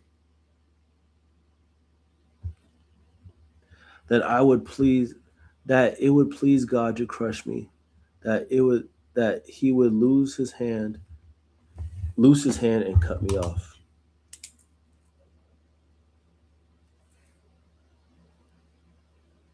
Job here wishing to die.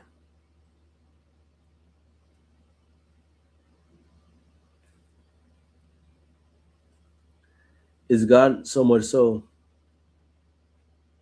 that now he wishes to die? Right, cut me off, God. How many of us have been there before? Right. Sorry if this light is weird. The sun is shining quite bright for it to be 5 o'clock. Okay. This would be my comfort. So death would be my comfort.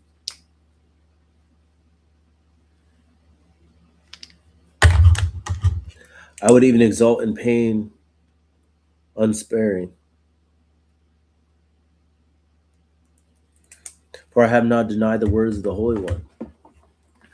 What is my strength that I should wait? And what is my end that I should be patient? Is my strength the strength of stones, or my flesh bronze? Have I any help in me when resources driven from me? He's like, what strength do I have?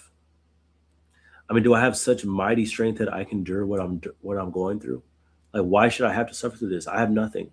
I have no resources to draw from to sustain this agonizing pain that I'm going through. He who withholds kindness from a friend forsakes the fear of the Almighty. My brothers are treacherous as a torrent bed, as torrential streams that pass away, which are dark with ice, and where the snow hides itself. When they melt, they disappear. When it is hot, they vanish from their place. The caravans turn aside from their course. They go up into the waste and perish. He who withholds kindness from a friend forsakes the fear of the Almighty. Maybe this is the empty comfort that Job is feeling. Let's get some extra content on that. 6:8-9. Although Job lamented his death, now he only expresses a hope for death to alleviate his suffering. Verse 10. When Job says, I have not denied the words of the Holy One, he's referring at least in part to the fact that he has not concealed something that is out of accord with what God desires in his servants. Something that Eliphaz has implied in his first response. So Job's saying, like, I haven't done anything wrong. I haven't denied God. So again, like, why? Verse 14. After Eliphaz suggests that Job should consider his suffering as an indication that he has been a fool, Job argues that one who withholds kindness from a friend is himself acting out of accord with wisdom, forsakes the fear of the God. All right. Remember saying, how are you acting right now, Eliphaz? How are you speaking to me? That ain't kindness. Which, I mean, I even said earlier, to some of these words that Eliphaz was saying, I'd be like, bro, you saying some harsh stuff right now. I mean, I know you mean well, but there are some things you said that I'm like, what are you trying to say, man, after everything I'm going through? And notice, Job didn't get to this point of wishing for death until Eliphaz spoke to him. So again, even though Eliphaz more than likely meant well, it only further caused Job to sink deeper into his sorrow.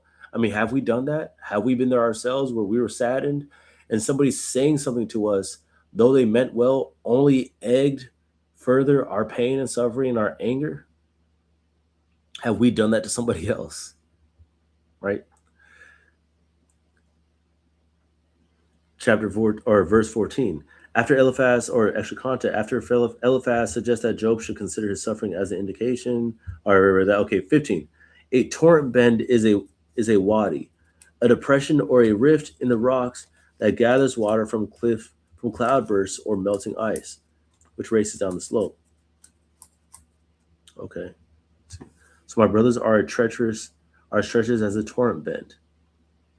Right? A torrent bend is a rift in the rocks that gathers water, which races down the slope. Desert travelers could not carry sufficient water. They depended on rains or melting snow, which quickly dried on the hot sun. All right, so pretty much he's saying everything that you're saying, you guys are being treacherous right now. It's like you're just adding more fuel to my fire. It's like water pouring down on me. It's heavy and it feels more burdensome. Continuing. The caravans are back into the word. The caravans of Tama look, the travelers of Sheba hope. They are ashamed because they were confident. They come there and are disappointed. For you have now become nothing. You see my calamity and are afraid. Wow. It's getting hot. It's getting heated. 22. Have I said, make me a gift? Or from your wealth, offer a bribe for me? Or deliver me from the adversary's hands? Or redeem me from the hand of the ruthless? Teach me and I will be silent. Make me understand how I have gone astray. How forceful are upright words? But what does reproof from you reprove? Do you think that you can reprove words when the speech of a despairing man is wind? You would even cast lots over the fatherless and bargain over your friend. He said, "Teach me, and I will be silent. Make me understand. Like, tell me, what have I done wrong? Enlighten me, oh righteous one." Right?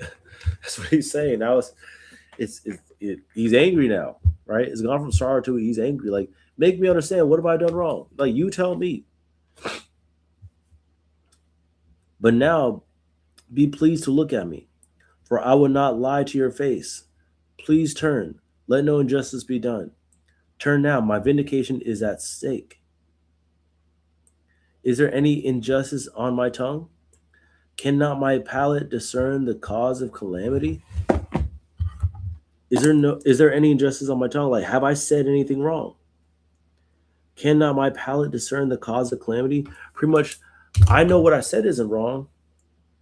Also, do you think I'm not wise enough to understand my calamity and understand when I say I haven't done anything wrong, I truly mean that and that is true?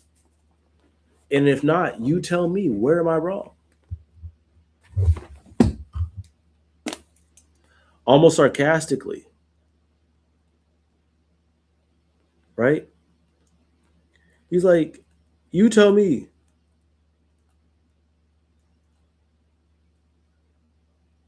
He's pleading. He's pleading for Eliphaz to tell him where he's done wrong.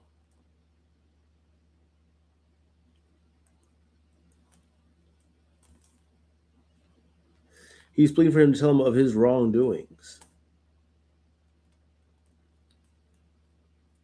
Also, and like I said, Job is saying, do you not think I'm mature enough and wise enough to understand where I would be wrong? Right? That's how Job is feeling. For the context. Verse 6:19. Both Tema and Sheba continue the southern eastern setting of the book. Okay. Now 25 to 26. If upright words are used properly, they can function to reprove a person, discouraging him from taking a foolish path. However, Job argues that as a despairing man, he's pouring out his complaint before God, and that his friends assume wrongly that his words reveal something in need of their rebuke. As the dialogue progresses, Job will increasingly argue that the aim of his friend's rebuke misses him entirely. Bildad will echo Job's reference to his own speech as wind in the opening lines in the response that follows. Right? Yeah, it's like Job is like trying to say it makes sense what you were saying if what you were saying is true, but what you guys are saying is not correct. I haven't said anything wrong. I haven't done anything wrong. Tell me what I've said or done. Right? 28 to 30. For the first time, Job directly asserts before God his innocence. 28 to 30. But now be pleased to look at me. So he's saying that to God. Please turn, let no injustice be done.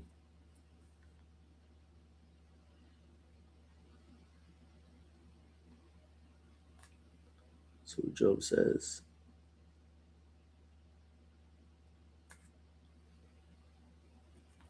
to God, well, I wrote that horribly, which requires his vindication. Although his claim is directed to his friends, Job will soon repeat it to God by invocation in 720, and then throughout his speeches with ever increasing insistence.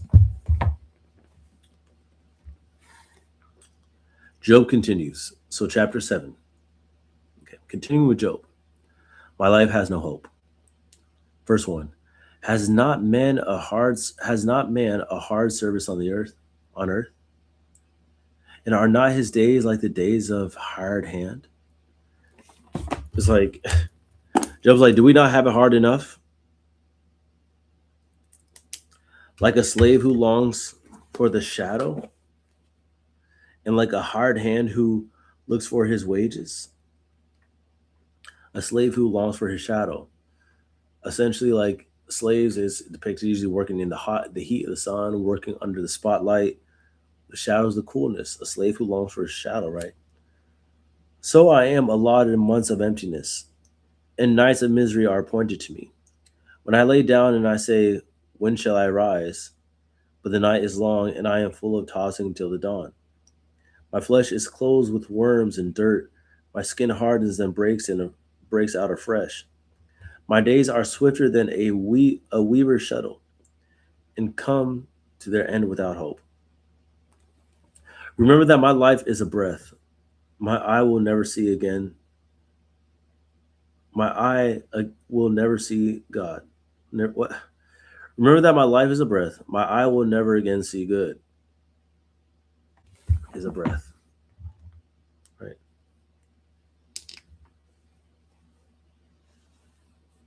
Right. Pretty much at the loss of a breath, that is my life. I'm here and then I'm gone. After that, I will never see good. The eye of him who sees me will behold me no more. While your eyes are on me, I shall be gone. As the cloud fades and vanishes, so he who goes down to Sheol does not come up. Sheol, by the way, is the underworld. Where Hades is, where the devil reigns. Where Hades is. That's hell. Right? He returns no more to his house, nor does this place know him anymore. He's in a tragic state. Therefore, I will not restrain my mouth. I will speak in the anguish of my spirit. I will complain in the bitterness of my soul. I ain't holding back, is what he said. Am I the sea or a sea monster that you set a guard over me?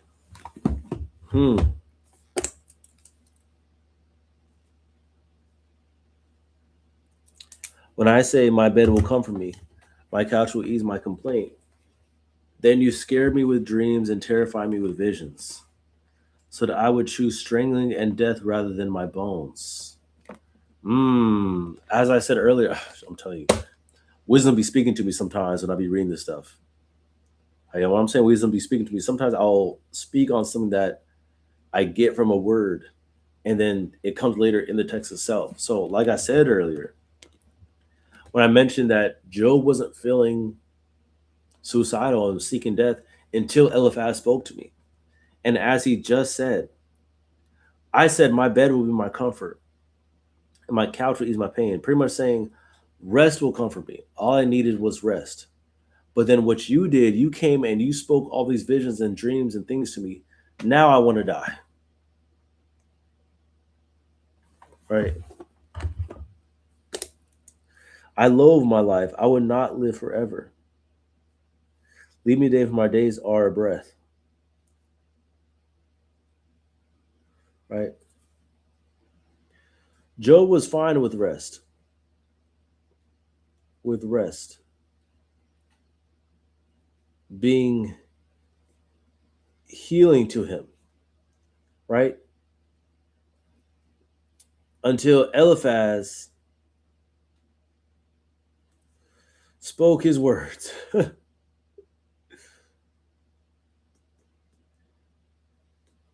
Causing Job to want to contemplate death. Contemplate death.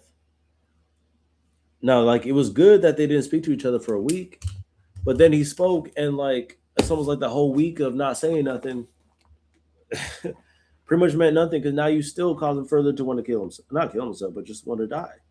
I don't think he wants to kill himself, but like, God, kill me, right? What is man that you make so much of him, and that you set your heart on him? Visit him every morning and test him every moment. How long will you not look away from me, nor leave me alone till I swallow my spit? I wonder if he's still talking to Eliphaz or he's talking to somebody else. If I sin, what do I do to you, you watcher of mankind? Why have you made me your mark? Why have I become a burden to you? Why do you not pardon my transgression and take away my iniquity? For now I shall lie on the earth, and you will seek me, but I shall not be. I shall not be. Listen further context about that.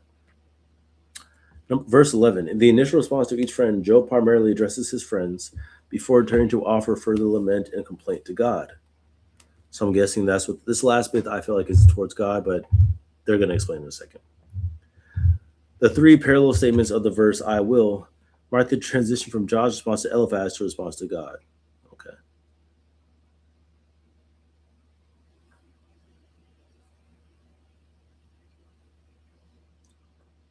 God.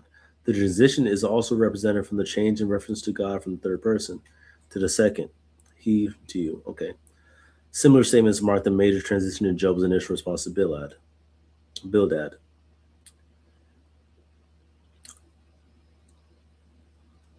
All right.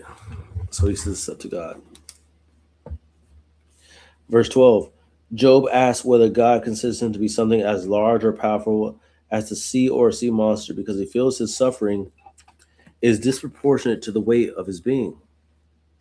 In the literature of the ancient Near East, the sea is often described as personified as a threat to the created order that needs to be contained or conquered. Sea Yam or sea monster Tanin are both known figures from Canaanite religion. Yam as the power contestant supremacy with Baal, and Tanin as one of the chaos monsters. So he's relating to the fact that you must consider me a monster in the unconstrained power of the sea for me to be dealing with all this stuff. Like, what have I done to receive all this? 16. I loathe my life. Job would declare his rejection of his life again with the same verb. When Job was fully confronted with the mystery of God, he would direct his words and use the same verb, I despise myself. The verb is repeated across the verses to contrast Job's changing attitude as he comes to recognize that he had given up on understanding what his own life and circumstances meant in a manner that assumed more than he could possibly see or know.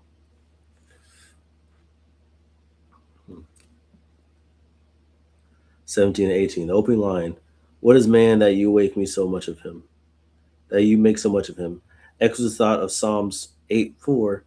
What is man that you are mindful of him? However, where Psalm 8 marvels at how humanity has been crowned with the glory of God, Job laments what he has described as the burdensome weight of God's watchful presence crushing him as a mortal being. All right, so all this is towards God.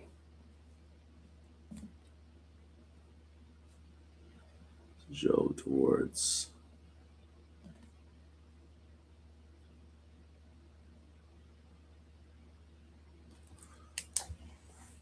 So it's just so bad. It's like, Eliphaz, I don't even want to talk to you no more. I'm going straight to God. Like, God, man, what did I do? You let me know. Why all this? Am I a great monster that I should have suffered so much? Like, what have I done? This is real stuff. I need to get my water. We're nearing on 2 hours here. Let me get my water. We're not even halfway there. I might need to do a part two. Okay. Now, chapter 8. Now, just so I know, I think it was chapter 25, the friends. I might get to chapter 25, depending on how long this takes, because I'm on chapter 8. And I'm 2 hours in. Okay, and there's 42 chapters. So, I might get to chapter 25. Okay. I feel like it wouldn't take as long, but I am also reading the extra content, and I hope that's helpful to somebody out there.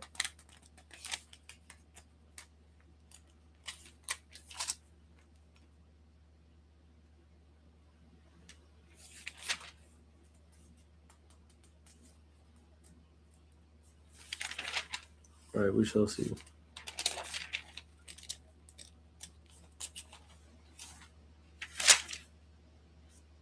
And then Job goes on a whole lament by himself. We'll see. We'll just try to find. We'll see. Bildad speaks. Job should repent. Now some extra content. Bildad speaks from verses 1 and 22. Bildad, the wisdom of the sages. Bildad immediately begins with a stern rebuke. Job's words are a tempestuous wind, and whatever has come upon his children or upon Job himself has to be right, because God does not pervert justice. God does not pervert justice. If Job would simply listen to the wisdom to which Bildad is pointing him, he would remember that that the wicked do not endure, and that God will surely restore Job if he is truly blameless. All right, let's get into that. Then Bildad the Shittite answered and said, how long will you say these things, and the words of your mouth be a great wind? Does God pervert justice? Or does the Almighty pervert the right? So pretty much it can't be Job's fault, Bildad is saying. It ain't Job's fault. If your children have sinned against him, he has delivered them into the hand of the transgression. Now that is an interesting thing, right? Because I don't know if this is context, but remember in the very beginning, even Job said, it might be that my children have sinned and cursed God in their hearts. I wonder why he would say that. That is very interesting, though. I don't know if that's, the Bible doesn't say nothing for no reason, but just to read before that again. His sons used to go and hold a feast in the house of each one on this day, and they would send and invite their three sisters to eat and drink with them. And when the days of the feast had run their course, Job would send and consecrate them, and he would rise early in the morning and offer burnt offerings according to the number of them all. For Job said, it may be that my children have sinned and cursed God in their hearts. This Job did continually. Right? It's just interesting because that is the only thing said about his children in the beginning. The next time we hear about the children, they were killed. Right? I just thought that was interesting to throw in there at the very end. Like nothing else is said about Job's children. We don't know anything else. This is the very beginning in chapter 1. We don't know anything about Job's children. The only context we get is that during these parties where they're eating and drinking, right? Job was saying, it may be that my children have sinned and cursed God in their hearts. One thing I know about the Bible, nothing is said on accident. So if there's something said, there's context or meaning behind it. Just to have Bildad say in chapter 8, if your children have sinned against him, he has delivered them into the hand of the transgression.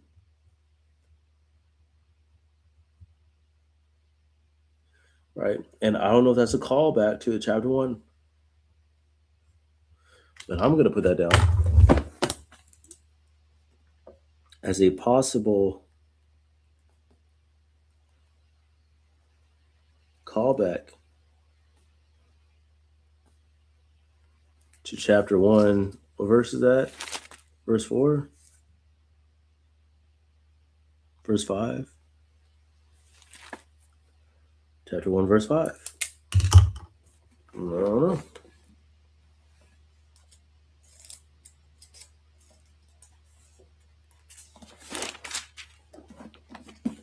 Verse 5, continuing. If you will seek God and plead with the Almighty for mercy, if you are pure and upright, surely then he will rouse himself for you and restore your rightful habitation. Right, so he is echoing the same thing. It's like same thing Elphaz is saying. Bildad is like, bro, clearly there's something wrong. Apologize to God. Clearly you're doing something. Chapter 8, verse 4 to 6, some extra content. After the rhetorical questions of verse 3, Bildad presents two conditional statements to Job that are meant to represent the necessary consequence of God's justice. The first, verse 4, though set as a conditional, assumes that Job's children have suffered because of their sin.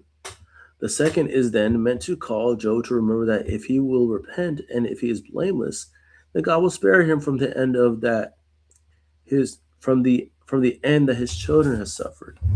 So he's saying, hey, you don't want to be like your kids, which is a crazy thing to say. It's a crazy thing to say to their father, but you don't want to end up like your kids. All right, continuing into the word, verse 7. And though your beginning was small, your latter days will be very great. He said, though your beginning was small. I don't know what that's saying before his family and his wealth, because clearly when we started off in Job, he had everything. He was wealthy, beyond wealthy. Right, so we'll see. For inquire, please, of bygone ages, and consider what the fathers have searched out. For we are but of yesterday and know nothing. For our days on earth are a shadow. Will they not teach you and tell you and utter words out of their understanding? Can papyrus grow where there is no marsh? Can reeds flourish where there is no water? While yet in flower and not cut down, they wither before any other plant. Such are the paths of all who forget God, and hope of the godless shall perish. Right? Nothing's going to grow without the nourishment and the foundation that they need. So if you forget God, your foundation, you can't expect to grow neither.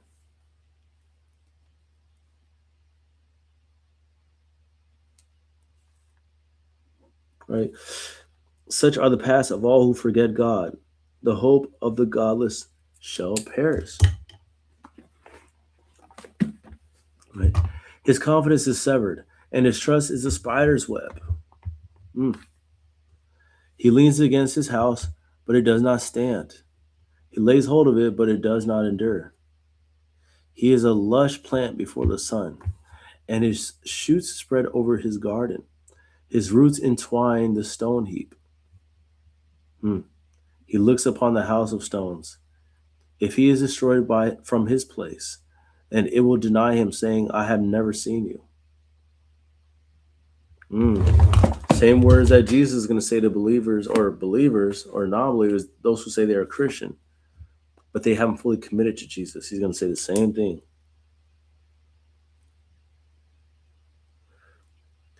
If he is destroyed from his place, then it will deny him, saying, I have never seen you.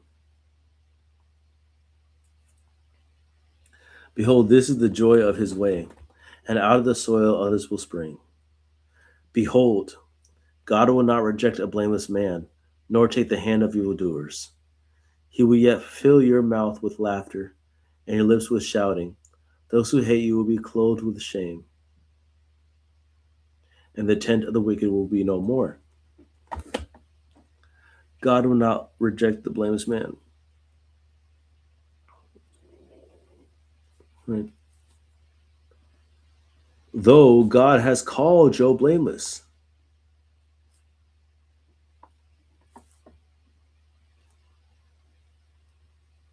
To the devil, mind you. God said to the devil himself that Job is blameless. So is Bildad right in saying this?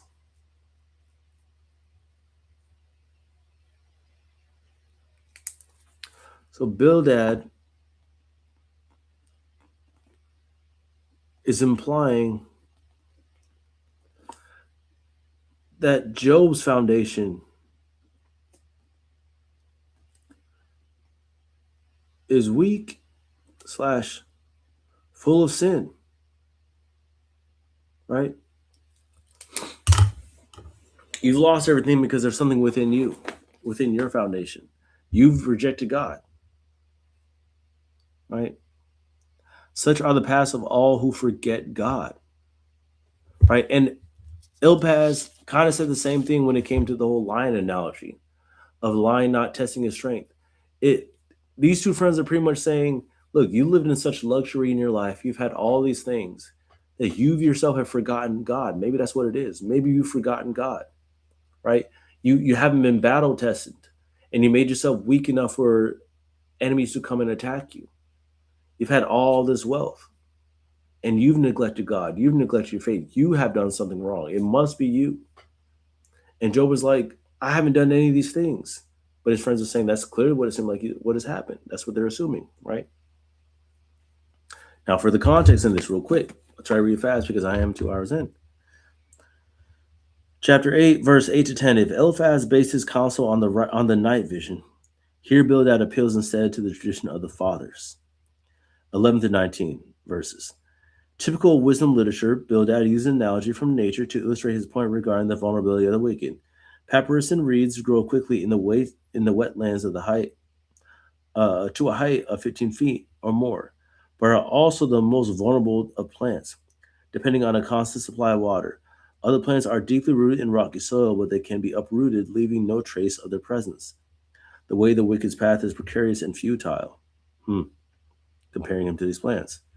Verses 20-22. In his conclusion, Bildad asserts two things. If Job were a blameless man, God would not have rejected him, and the tent of the wicked will not stand for long. Job will question the truth of each assertion. If a man were blameless, how could he show himself to be right before the God of justice? And if shame and disaster are the fate of the wicked, how is it that the wicked so often appear to prosper in relative safety? Because that is a real thing too. There's some people who do some crazy stuff, and it seems like they never get punished. Also, into Job's perspective, and it really he's being tested. His confidence in his righteousness is being tested by his friends. His friends are saying, like, I mean, you're saying you're blameless, you're saying you're all these things, but then why are all these things happening to you? I mean, for a lot of people, that would make them question themselves, right? Let's see what Job has to say. His response to Bildad, verses 10, or in chapters 10 through 9, which for the context, what it's going to talk about is Job, how can a mortal be just before God, right? Furthering that question. Job accepts the truth of both God's justice and his promises to the upright. But in light of his friend's suggested accusation, he feels caught. Job wonders how he could plead his case before God when there is no one who would be able to attribute the case. Essentially, I can plead my case before God, but who can defend what I'm saying, right? Here, Job's speech is relentlessly legal. Chapter 9 is framed by the term contend, and legal terms are liberally sprinkled throughout the chapter. Thus, Job laments before God the weight of suffering in his life. Let's continue. Chapter 9. Job replies, there is no arbiter. Then Job answered and said, truly I know that it is so. How can a man be upright? How can a man be in the right before God? Arbiter. Just so I know, I like to look up things if I don't fully know what it is, if I can't say it myself. I've heard of the word arbiter, obviously, but I'm sure I'm going to know once I see it. Arbiter, a person empowered to decide matters of issues. Okay, a judge. So a judge. Okay, so there is no judge, essentially. Arbiter, there's no judge.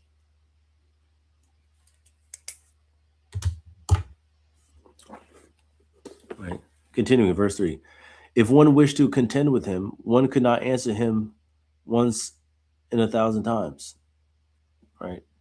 He is wise in heart and mighty in strength. He, God. Right. He's talking about God here. He is wise in heart and mighty in strength. Who has hardened himself against him? Who has hardened himself against him and succeeded? He, God, I don't know why my writing is so bad. He who removes mountains, and they know it not, when he overturns them in his anger, who shakes the earth out of his place, and his pillars tremble, who commends the sun. Commends one, right? He who removes mountain,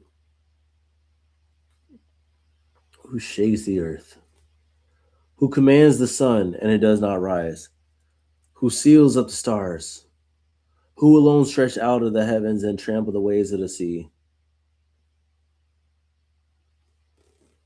who made the bear and the Orion, right? The Pleiades and the chambers of the south, right? Who does great things beyond searching out, and marvelous things beyond number. Behold, he passes by me, and I see him not. He moves on, but I do not perceive him.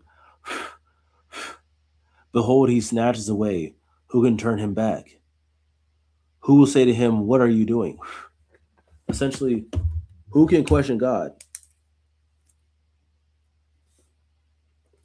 That's what Job is saying. Job is wise. Who can question God's ways? Because it's true, all these things are happening. Behold me, he passed me, I do not see him. He understands that God moves in the spiritual, in the invisible. He moves on, but I do not perceive him. Right? Like we notice the physical manifestations of God's spiritual works, but we don't see the spiritual works in place. We always notice the physical. Everything we see is the afterwards physical representations and manifestations of God's spiritual creations. Right? And Job alludes to all that. Beautifully said, by the way. Beautifully said. It's like Job is like, you're not gonna catch me questioning God. Like, though this sucks, I'm still not gonna question my creator.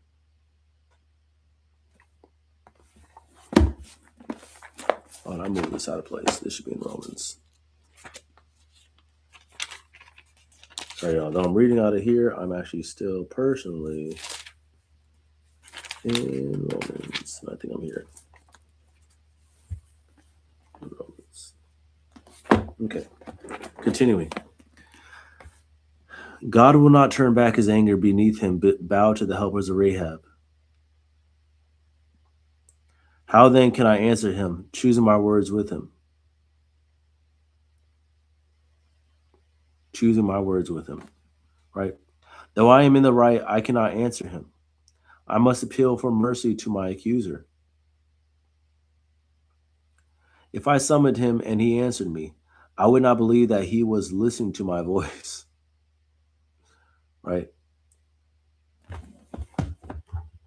He's not going to listen. He's not listening to me. He's going to tell me what's up, right? I like what it said. How then can I answer him, choosing my words with him?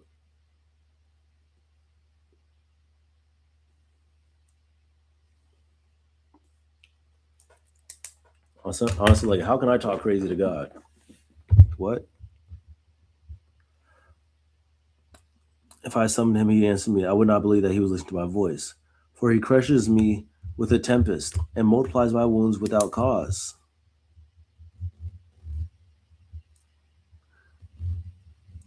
At least not human cause. He would not let me get my breath, but fills me with bitterness.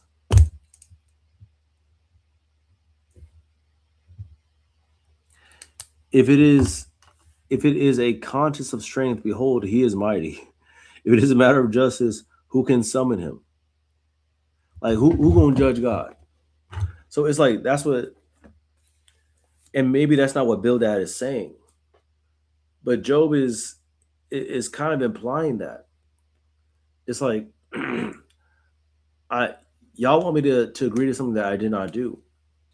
At the same lens, you're almost kind of implying like I should take it before God what I'm feeling. It's like, and who am I?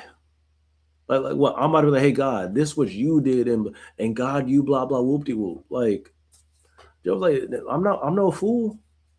I'm no dummy. It's bad now. Let me start cursing God and let me see how much better my life is going to become.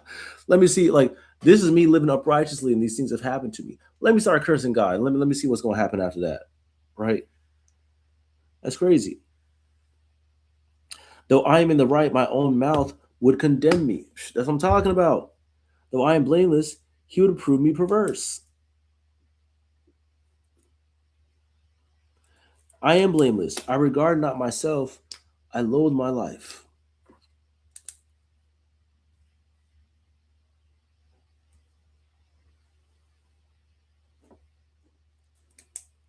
Right? I loathe my life, but at the same time, I'm not going to question God over it. I'm just loathing the fact that I'm going through what I'm going through. Let's get some further context. Chapter 9, 3 to 10. Did I read this already? Chapter 9, 3 to 10. Job does not respond further to the specifics of Bildad's argument, but instead describes the difficulty of anyone arguing a case before God. He's like, I'm not about to go over the same thing what you had with the Eliphaz. Let me give you another perspective.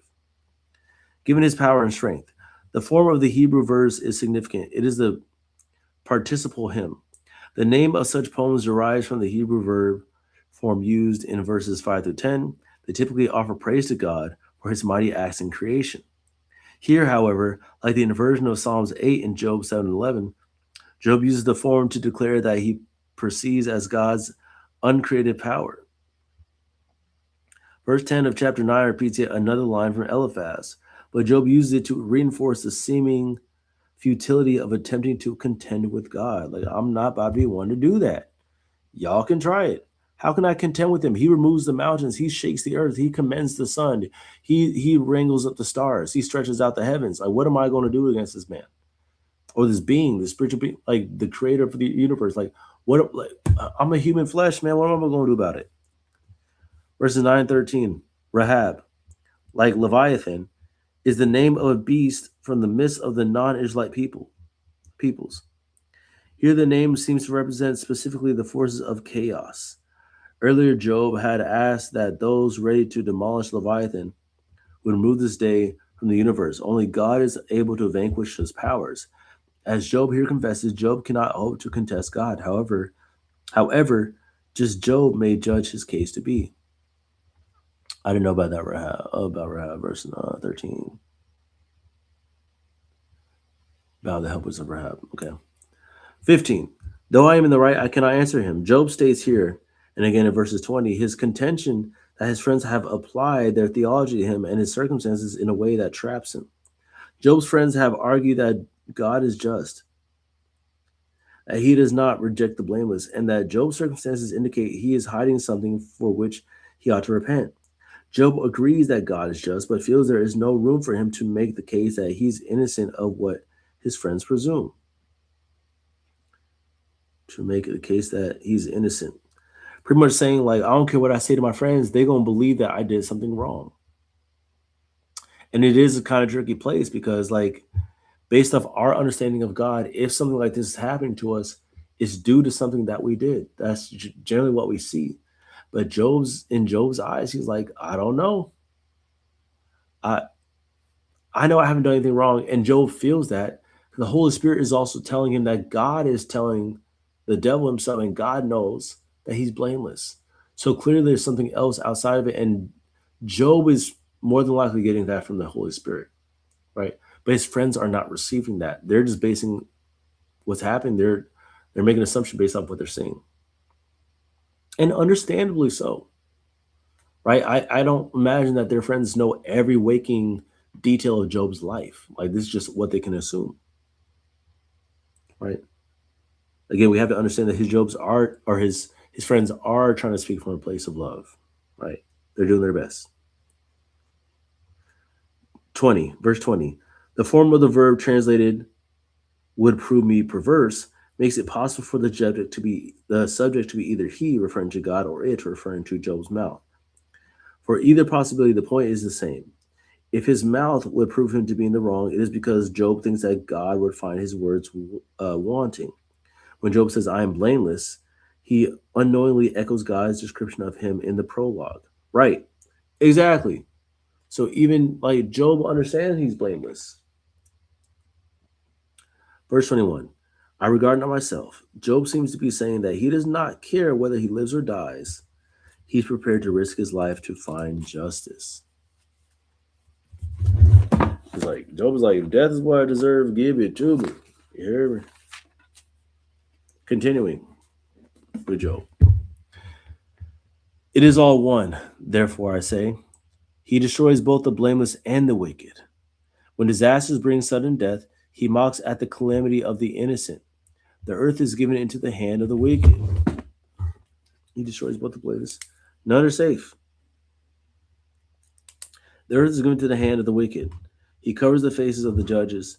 If it is not he, who then is it? Like who reigns over God? Who makes the decision at the end of the day? My days are swifter than a runner. They flee away. They see no good. They go by like skiss or reed, like an eagle swooping on the prey. If I say I will forget my complaint, I will put off my sad face and be of good cheer. I become afraid of all my suffering, for I know you will not hold me innocent. I shall be condemned. Why then do I labor in vain? If I wash myself with snow and cleanse my hands with lye, yet you will plunge me into a pit, and my own clothes will abhor me. For he is not a man, pretty much like if I then start to act unrighteously, if I then start to fall into this way, all these things have happened to me. If I then start to live as if all these things have happened to me, I will only further destroy myself. For he is not a man, as I am, that I might answer him, that we should come to trial together. Oof. Boy, that's some wisdom. For he is not a man. Like, at the end of the day, I'm still speaking and living and being a man.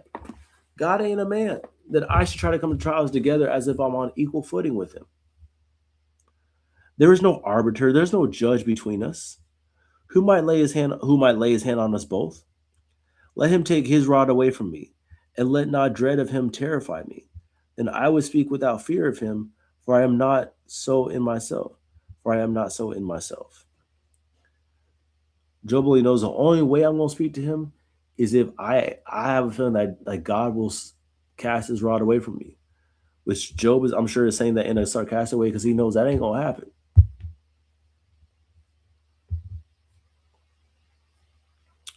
Further context for what we just read before we get into chapter 10.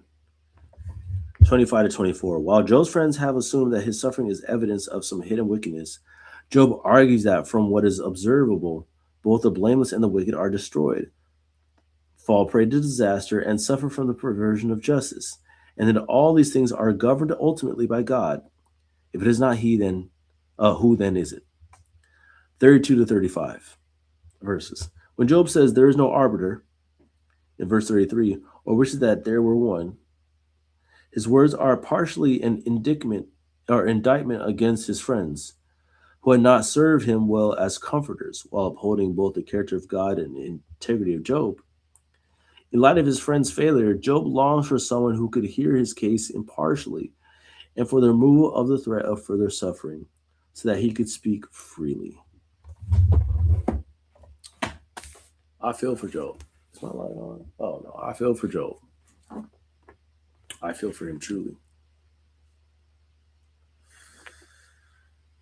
Let's continue. And continuing. Right. I loathe my life.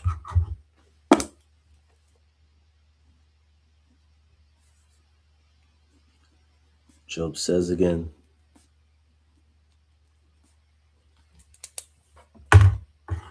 And man, I mean, this is I'm sure this was a man when he had all the livestock, he had his family, 10 kids, his wife, servants. I'm sure he was living pretty nicely. There's still struggles of life, but I'm sure comparatively, I'm sure his overall disposition was one of content. Now you got this man, I mean, he's just depressed. I mean, we're seeing two sides of this guy. I loathe my life. I will give free utterance to my complaint. I will speak in the bitterness of my soul. I will say to God, do not condemn me. Let me know why you contend against me. He's like, God, I'm asking permission to speak freely. All right, I'm not even asking permission. I don't hold it back to you, God, either. Does it seem good to you to oppress, to despise the work of your hands, and to favor the designs of the wicked? Ooh, okay, he's getting spicy now. He's getting a little bit spicier. Does it seem good to you to oppress? Have you eyes of flesh? Do you see as man sees? Are your days as the days of man? Are your years as a man's years? That you seek out my iniquity and search for my sin? Although you know that I am not guilty, and there is none to deliver out of your hand? So you know I'm not guilty, and there is none to deliver out of your hands. Essentially, oh man, Job's getting into it now. He's saying, you know I'm not guilty, but also at the same time, there's no way to rescue me from your wrath or from your punishment or whatever this is. You know I'm not guilty, and yet you also know there's none who can come against you. Whew. He started to speak a little bit more harshly and directly towards God.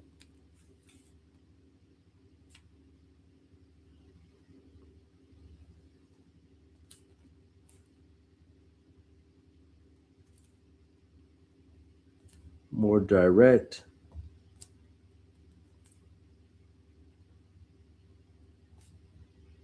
I mean, I could be reading it out of context, but I mean, just understanding how he's feeling and what he's going through. If I'm saying this, it's coming with a little bit of heat too. So like, I'm understanding. I'm understanding. Just a little bit of extra content before we turn the page. Chapter 10, verses 1 through 10. As in said 11, Job explicitly announces his turn to address his creator directly. Right. This is all definitely towards God. Verse 3. Job's awareness that he is in the work of God's hands provides the theme for the verses that follow.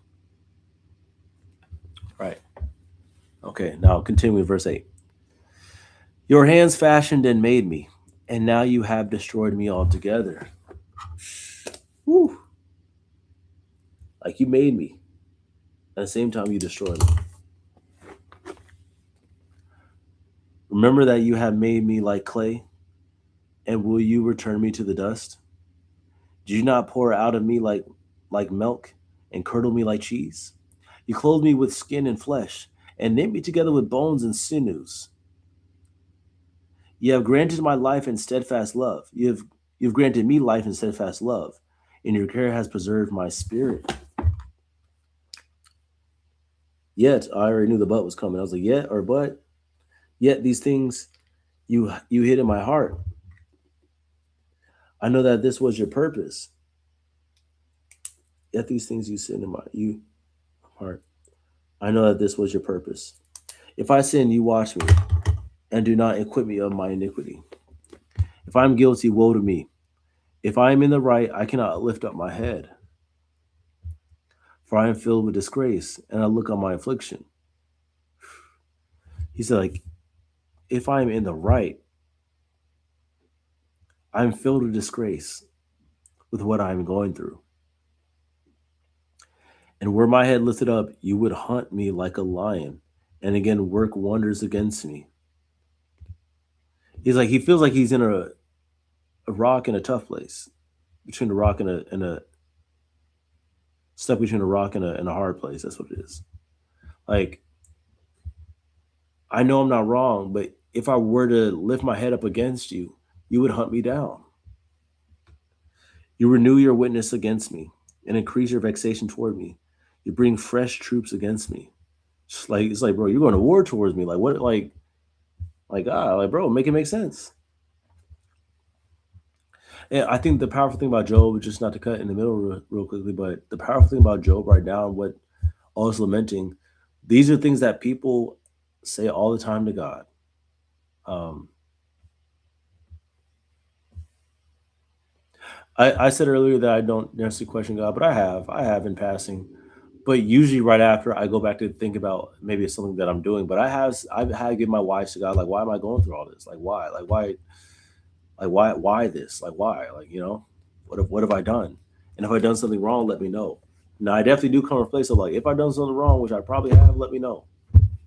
But even in times, I guess, where I feel like I haven't necessarily done wrong or think I haven't, or whatever it may be, I'm like, I might be like, what's going on? What's the purpose of all this? What are you teaching me? What am I here to learn? Right? If I am guilty, woe to me. If I'm all right, if I'm right, I can't lift up my head.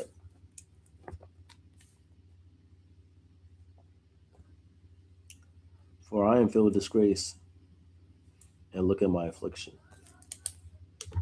Okay. Continuing, verse 18. Why did you bring me out of the womb?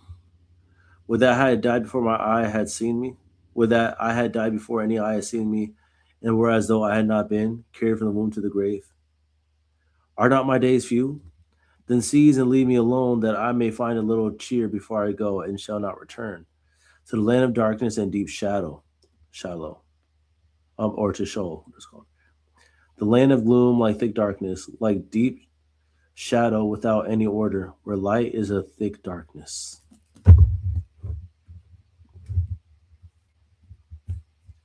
Where light is a thick darkness. My days not few. Then seize and leave me alone, that I might find a little cheer before I go. Oof. He's getting to the tough grounds, right?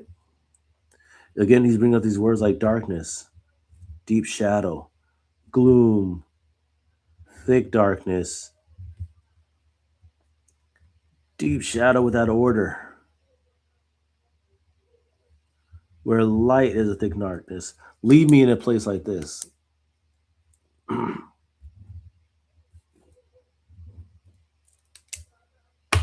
right. Whew. Yeah, is being beautifully illustrated.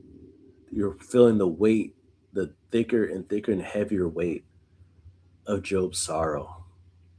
And it's like, and again, I know these friends mean well, but it's like whenever these friends speak to him, it's twice now, he gets deeper and deeper. I think what is further showing, I hope y'all can hear me as I'm still talking, what is further indicating and showing that even though you have people in your life who mean well, it'll be mentioned in Proverbs, but even if your friends mean well, even your friends, when did you eat all that? She ate all that food. I didn't realize she ate it. Okay. Even your friends sometimes cannot be a reliable source of comfort. It says in Proverbs, "Do not put those who put their trust in man are foolish." And we're even seeing right now, it's the closest people to Job that is actually pushing him further into despair. Right now, what God did obviously did a lot to him, but his friends ain't helping whatsoever. They're not helping him. Starting with his wife. His wife didn't help him, and now his friends aren't helping. So none of the people in his life are essentially even helping him with what he's going through. What's up, doggy? What's up? My daughter, she don't like to come to me, man. She'll just look at me and wag her tail. What's up? Well, let somebody else come over, man. She all up on him. I'm just kidding. All right. Anyways. No, she loves me. She just be staring at me. All right. Now we're about to get into Zephor, the last friend. All right. Did I read all the context? I think I did. No, I don't think I read the extra content. Let me get to the extra content real quick. Chapter 10, verses 8 through 13. All right, this page that we're on right now. 8 through 13. Through a sequence of vivid metaphors, Job describes his own conception and gestation as an act of God's creation. Job shares the wonder of the psalmist and the insight given to the prophet. But he employs it here to press the claim of innocence before God. 10:15 to 17. Job states both sides of the dilemma he faces. If he is guilty of what his friends have inferred, it would not be good for him. Woe to me if he is in the right.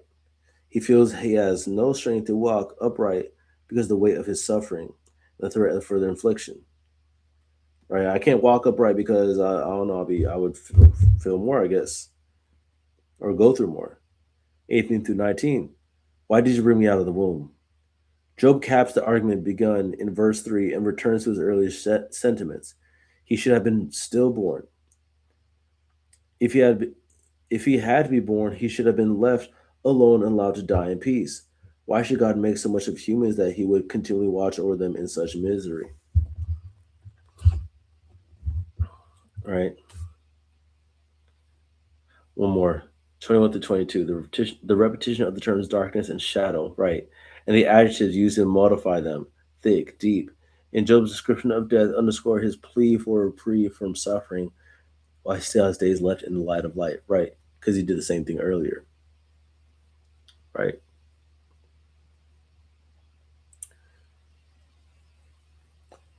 Now we're going to get into Zephyr, the last of the three friends. His response, so, and if we're noticing a pattern,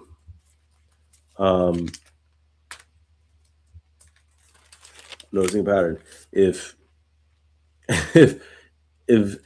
Zephyr so far as anything like the last two guys, whatever you about to say to him, ain't gonna help nobody. Ain't gonna help Job. Ain't gonna do nothing for him. Okay.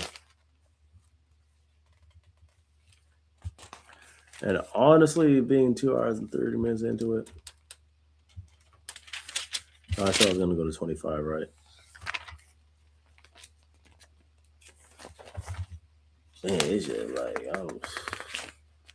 we'll see. Let's just keep going. Let's keep going. Okay, chapter 11. Background context. Zephyr's response. Zephyr, repent. That's what Zephyr is saying to Job. Like Bildad, Zephyr responds with a sharp challenge to what he sees as empty words and presumption in Job. Ooh. Oh, buddy, yeah, this definitely ain't about to be good. He then calls Job to prayer and repentance, promising that God will transform Job's circumstances if he will simply step back from his pride. Woo!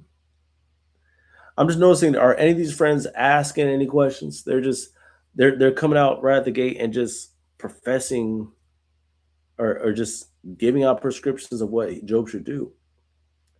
I'm not noticing any of these friends like asking any questions, trying to get understanding. Right? That could be a lot of Job feeling challenges that these friends are just coming to him and telling him, hey, this is what you should do. And Job was like, but this isn't correct, right? It's as if these friends don't have the right medicine to administer because they haven't asked for a diagnosis in the first place, or they haven't sought out a diagnosis, which first comes from asking about the symptoms going on. They haven't asked about his symptoms. They haven't asked about his life or what could have led up to it. Thus, they're administering medication that's only plaguing Job more. Zephyr's indignant speech makes an implicit connection between moral standing and knowledge of God, since Job's situation marks him out as morally corrupt. He cannot know God rightly. He cannot know God rightly because of what he's going through, essentially what he's saying. Okay. Zephyr speaks, you deserve worse. Oh, wow, what a title. Chapter 11. Then Zephyr the Namathite answered and said, should a multitude of words go unanswered, and a man full of talk be judged right? Should your babble silence men? And when you mock, shall no one shame you? Oof. All right. Zephyr is that one friend. Zephyr, Eliphaz is the one, he's going to speak gently to you, and then kind of give some retort. So he's going to be the one to speak first. Bildad is kind of the middle. He just kind of regurgitates what the first friend just says. Because Bildad, he didn't really have any. He wasn't as gentle, but he just kind of repeats what's been said. Zafar, he's like, nah, bro, you just talking a whole bunch of crap. Zafar is that friend, and he's the blunt friend. He's like, Job, you talking crap right now. Should your babble, oh my gosh, should your babble silence men? And when you mock, shall no one shame you? Woo, yeah, he's that friend. He's going to be the one that really takes Job over the edge. I can see. For you say, my doctrine is pure, and I am clean in God's eyes. But that God would speak and open His lips to you, and that He would tell you the secrets of wisdom. So pretty much just saying, you're being fool. You're speaking of folly. You're dumb. For He is manifold in understanding. Know that God's exacts of you less than your guilt deserves. Jeez. Yeah, he's the one who he's the one in the friend group that just takes things too far. He's like, you haven't suffered enough. I mean, you only lost your kids. You only lost your kids, your wealth, everything outside of your wife. You only lost everything outside of your wife and your life, but you deserve more. Woo! Can you find out the deep things of God? Can you find out the limit of the Almighty is? It is higher than heaven. What can you do? Deeper than Sheol. What can you know? Its measure is longer than the earth and broader than the sea. If he passes through and imprisons and summons the court, who can turn him back? Ironically, Job had already said all these things. For he knows worthless men. Woo! He call you worthless. Hey, I ain't gonna lie, man. I don't know if Job is a fighting man, but if there's one person in the friend group that I'm sure Job has come close to blows with, I can tell it's Zafar. I can tell it's him. I can tell. When he sees iniquity, will he not consider it? But a stupid man will get understanding when a wild donkey's colt is born a man. Wow, jeez. Okay. Yeah, Zafar, you're taking it far, man. If you prepare your heart, you will stretch out your hands toward him.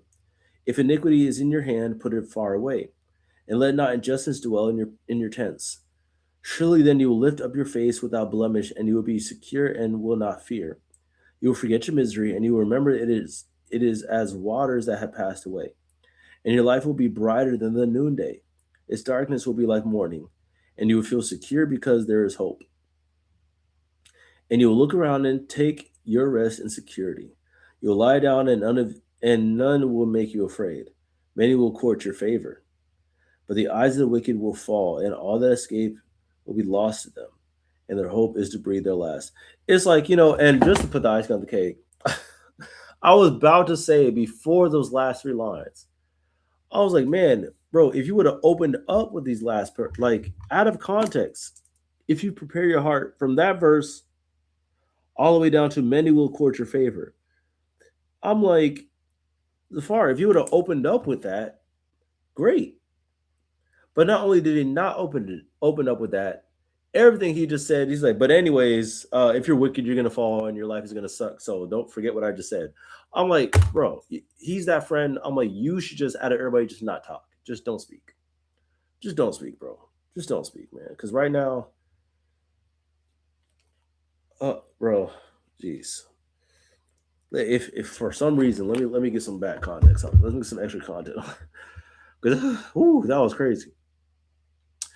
Chapter 11, verse 5 to 6. Zafar shares Job's longing that Job might have a direct audience with God, but for exactly the opposite purpose. Job longs for vindication. Zafar is certain that Job would be condemned. he's the devil's advocate to the extreme. Okay. Verse 7. There is irony in this verse that will be revealed to Zafar only in the events of the epilogue. Although he accusingly asks Job whether he is able to discover the depth of extent of God's work, is Zafar who presumes that God's purpose in Job's suffering are transparent enough to rebuke Job and call him to repent. Right. He's the guy who really believes what he's saying is so true and so real. But he's probably the most incorrect. If anybody is prideful, it's this man right here. And I think he's the one saying to put away his pride. Right. It's people who really go out and say, like, you're prideful and all that stuff, and pride. It's usually the one who speaks in the most pride. I don't know if that was him. But boy, let's just continue because, ooh, man, this boy's a 4. I might have to question his friendship after this. Although there is a question about how the second line of his proverb relates to the first, or the first line is being compared to the possibility the second of the wild donkey giving birth, possibly of a second of a wild dog giving birth either to a man or to a domesticated colt. The function of the proverb in Zipporah's speech is clear. He's calling Job to stop insisting on foolishness because, like the path of the stupid man, it will never lead to understanding. Zipporah calls Job instead to turn away from the insistence that he is right and to seek God in prayer and repentance. I mean, he might not be right. If I'm speaking for Zipporah, he might not be right, but just call him stupid. It's like, bro. 20. Zipporah's final statement about the fate of the wicked stands in stark contrast to what he describes in verses 13 and 19. Right, as the benefits God will bestow on Job if he will only repent. Like, he could have stopped right there. Hey, look, if you do repent, all these blessings. Cancels all that out in 3 words, in 3 sentences. Zipporah's statement is meant to warn Job against continuing his current path. Whew.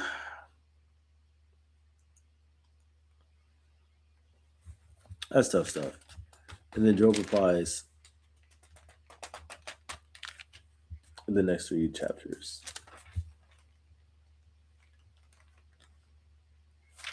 All right. More than likely, I'm gonna get to the end of these last 3. I'm gonna end on 14 because then it's kind of a bit of a back and forth. I can continue that. I actually will make it a nice cutoff. So I'm probably gonna end it after these 3 chapters because I'm also getting tired. I'm hungry. I ain't gonna lie to you. A whole bunch of stuff. All right. Job replies, "The Lord has done this." Just some bad context. Chapter 12 to 14 is going to be Job's response. Job, a challenge to the wisdom of his friends, in quote, in the wisdom of his friends. In the longest response of the dialogues with the 3 friends, Job shows his growing frustration with their claims to wisdom. Even though he agrees with them about God's supreme power and with the conclusions that they have drawn, then once again he addresses his limitation directly to God. He's like, first of all, y'all wrong. I think y'all a little bit slow. Let me talk directly to God. Okay. Chapter 12. Job replies, "The Lord has done this." Then Job answered and said, "No doubt you are the people, and wisdoms will die. No doubt you are the people, and wisdom will die with you. But I have understanding as well as you." Bro, I'm telling you, I don't know if a fight has occurred or will occur, but we get in there. It sounds like he's like, Job's like, no doubt you are the people, and wisdom will die with you. Essentially, not you dumb, bro. You call me dumb? No, you dumb. Right back at you is what he said. But I have understanding as well as you. I'm not inferior to you.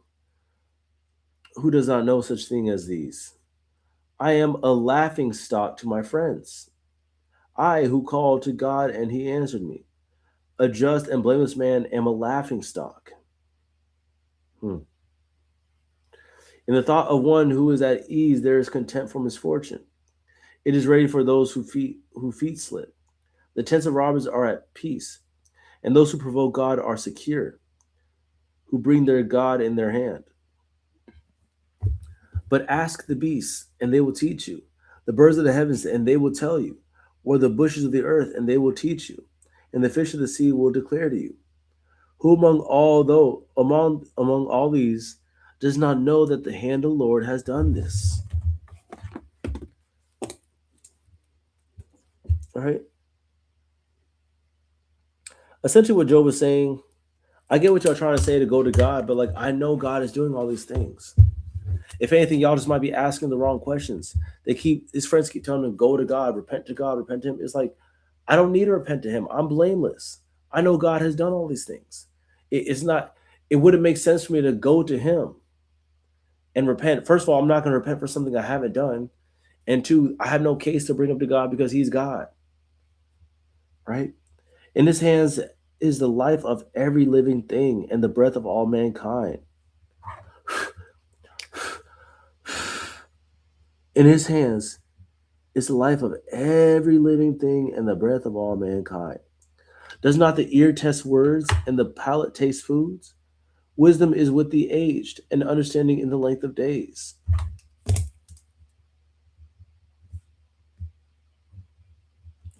With God are wisdom and might. He has counsel and understanding. If he tears down, none can rebuild. Man can, but if he tears down, none can rebuild. If he shuts a man in, none can open. If he withholds the waters, they dry up. If he sends them out, they overwhelm the land, like with the flood. With him are strength and sound wisdom. The deceived and the deceiver are his. Those who deceive and those who are the deceiver are his. He leads counsels away stripped, and judges he makes fools. He looses the bonds of kings and binds a waistcloth on their hips. He leads priests away stripped and overthrows the mighty. He deprives of speech.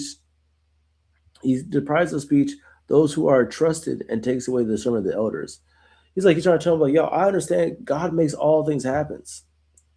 And you think I'm just about to speak to him? Look at all these people and all these different ways God shows his strength and his might.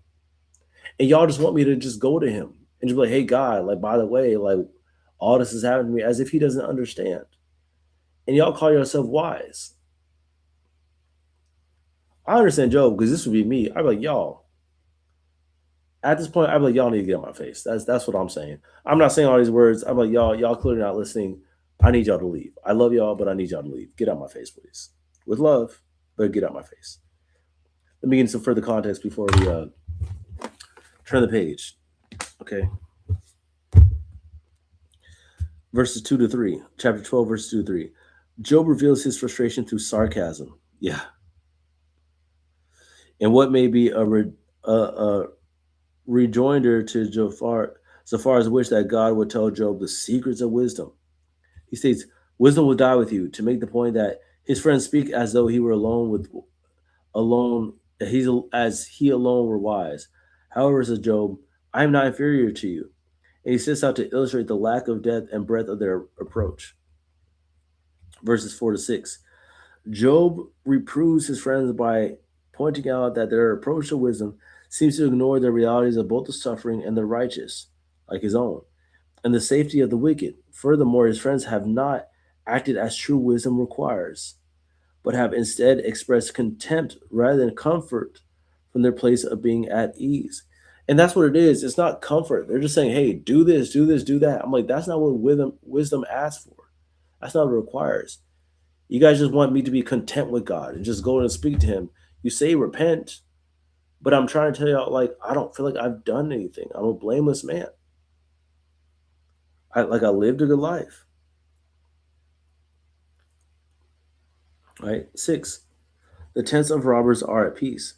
With a reference to the image of the tents of the wicked, Job may have intended a counterpoint to one or more of his friends' earlier assertions. 7 through 9, verses 7 through 9. As further reproof, Job suggests that his friends ought to inquire of the animals and the plants of creation, which all know that is ultimately the Lord who governs all of life. Verse 9. The hand of the Lord has done this.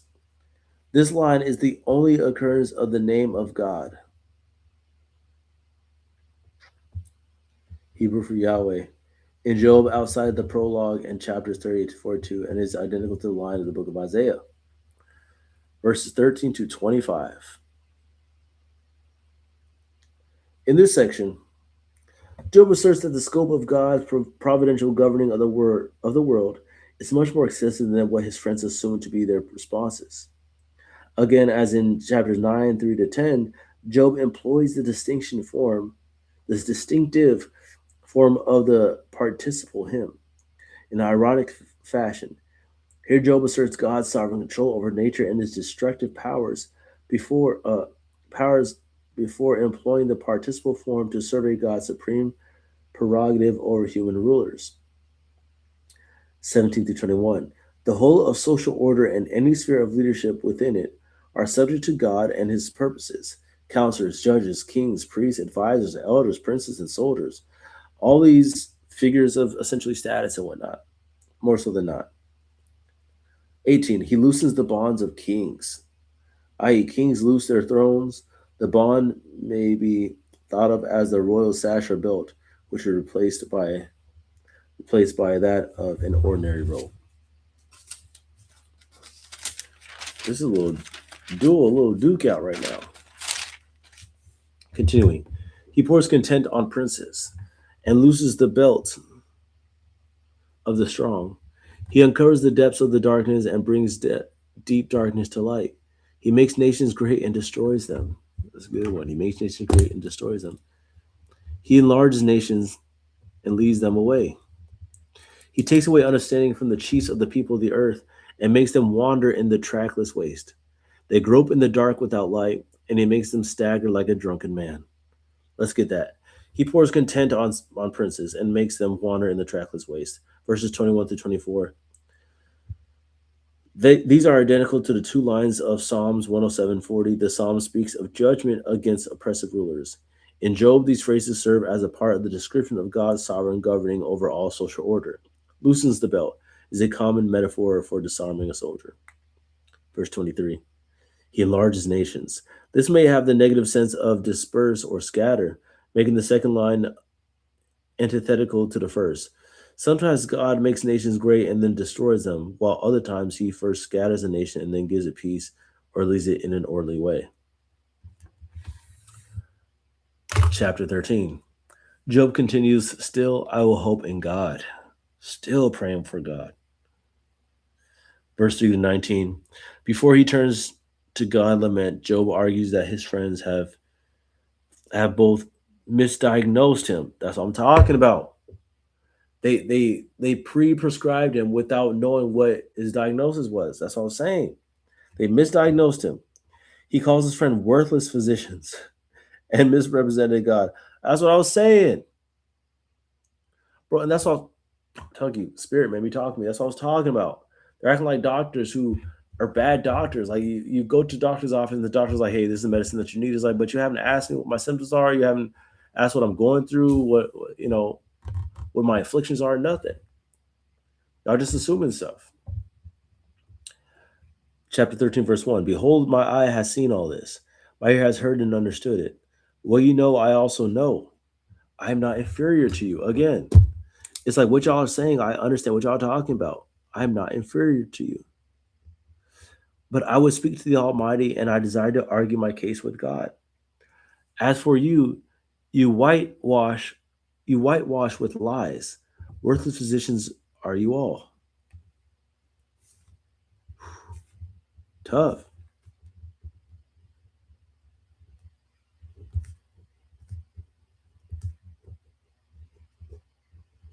It's like y'all not helping me.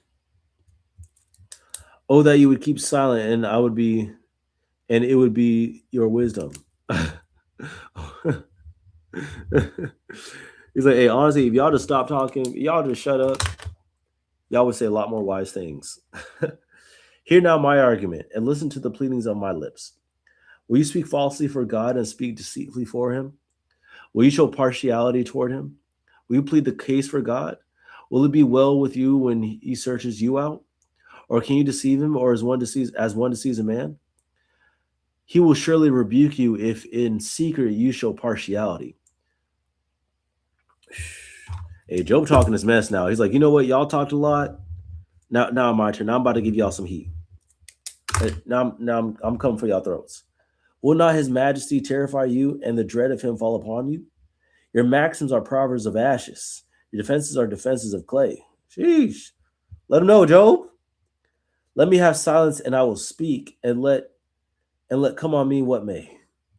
He's like, look, y'all stop talking. Let me speak, and whatever happens, happens, bro. Whatever happens, happens.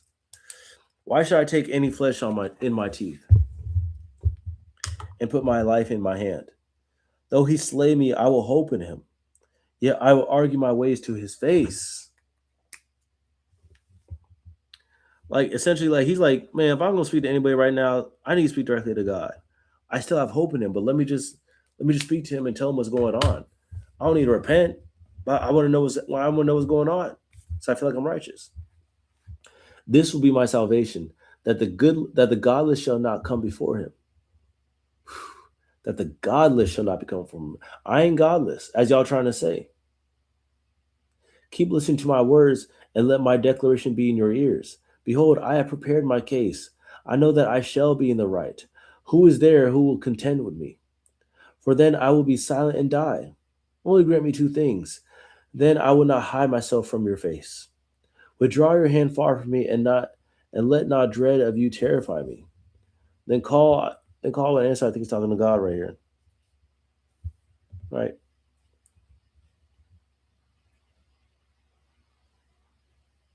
I think he's speaking to God. Let me get some context before I get there, because he shifted really fast.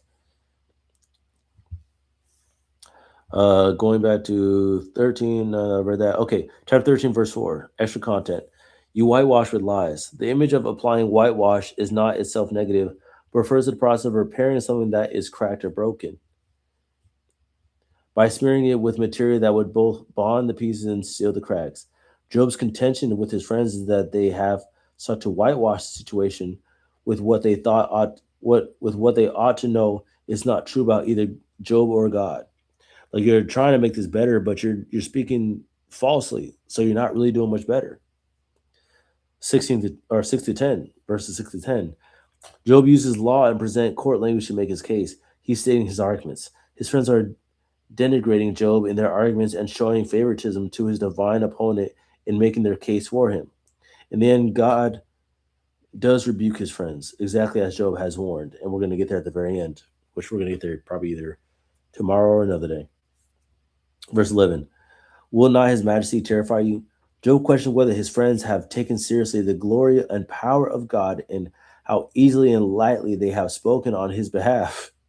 It's like y'all just speaking for God. Like, yo, let God speak for himself. Do y'all understand what might happen to y'all being incorrect?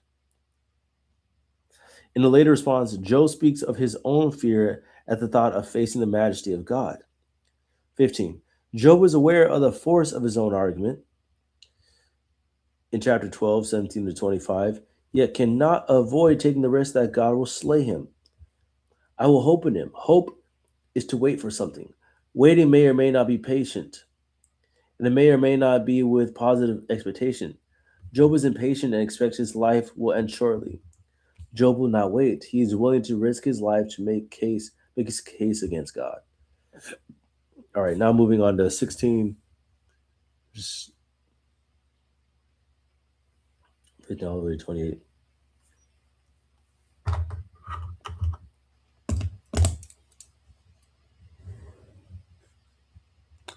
It's all towards God. 16:28. Okay. This is my salvation. The godless shall be now come before me. Right? I read all that. Only grant me two things, that I will not hide myself from your face. Withdraw your hand far from me, and let not dread of you terrify me. Then call, I will answer, or let me speak, and you reply to me. How many are my iniquities and my sins?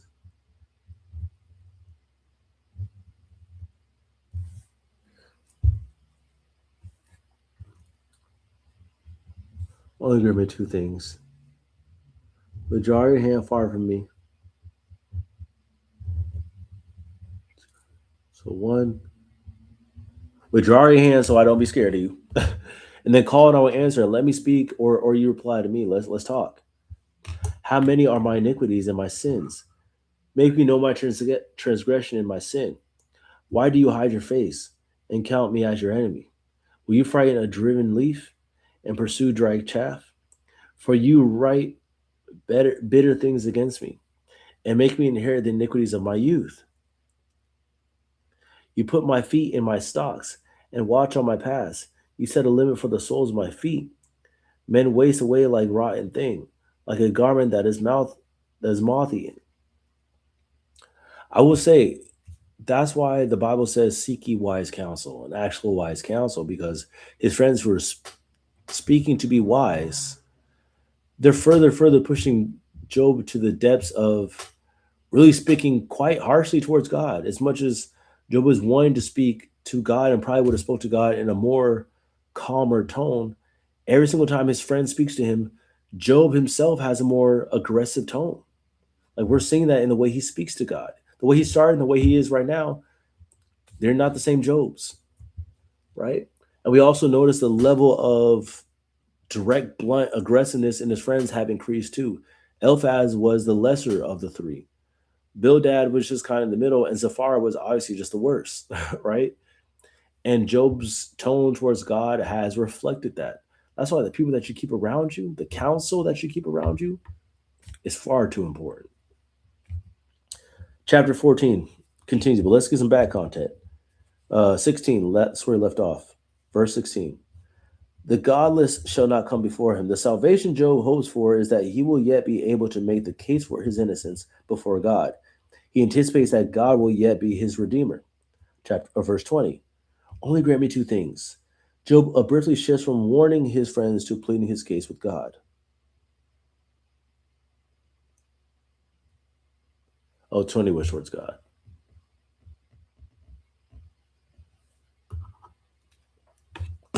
Oh, let me make that clear then. I thought so too. That was like the shift, not here,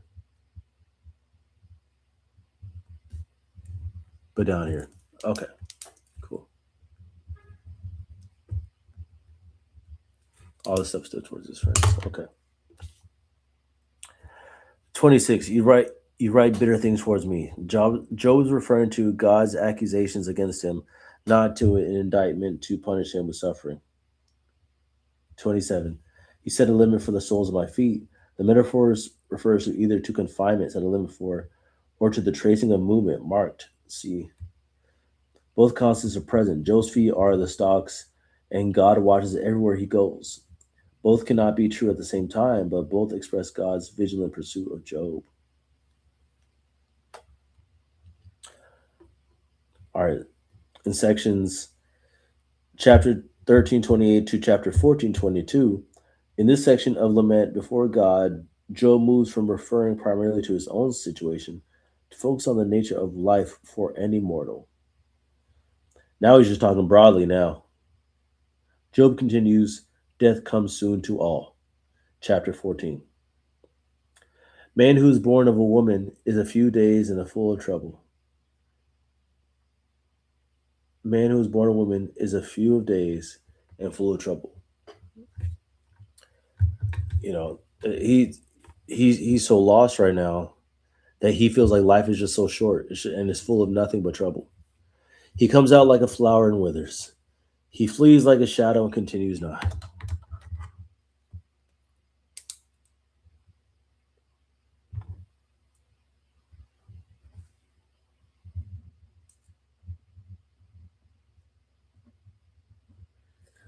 He's just full of absolute despair at the moment.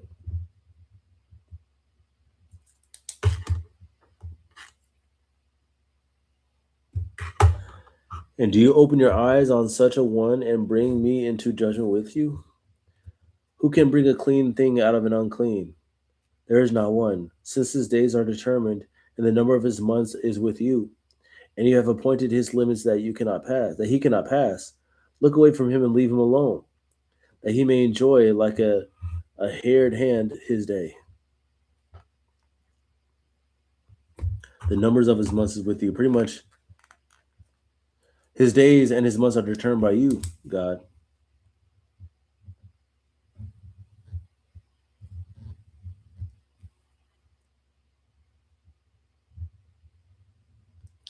Job is feeling limited at this moment.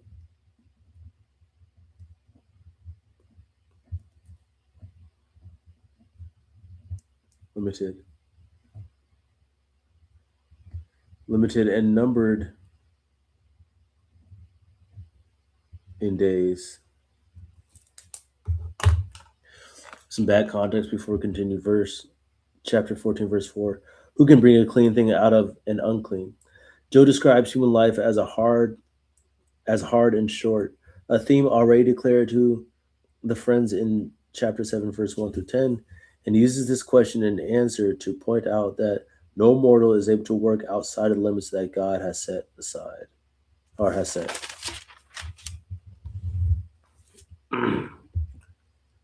Continuing. Verse 7, for there is hope for a tree, if it be cut down, that it will sprout again, and that its roots will not cease, though its roots grow old in the earth, and the stump die in the soil. Yet in the scent of water it will bud and put out branches like a young plant. But a man dies and is laid low. Man breathes his last, and where is he? As water falls from the lake, as waters fail from the lake, and a river wastes away and dries up, so a man lies down and rises not again. Till the heavens are no more, he will not awake, or be roused up out of his sleep. Oh, what! Oh, that you would hide me in Sheol, and that you would conceal me until your wrath be past, and that you would appoint me a set time and remember me. If a man dies, shall he live again?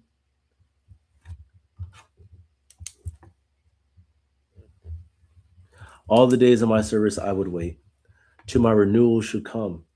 You would call, and I would answer you. You would long for the work of your hands.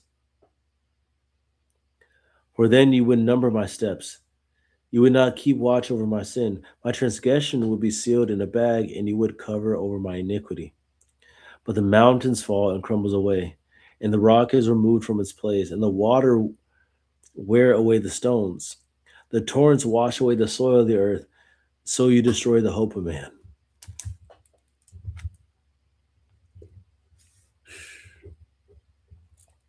His friends got him talking that mess. You prevail forever against him, and he passes. You charge his countenance and send him away. His sons come to honor, and he does not know it. They are brought low, and he perceives it not. He feels only to pain in his own body, and he mourns only for himself. Man, that Joe's friends.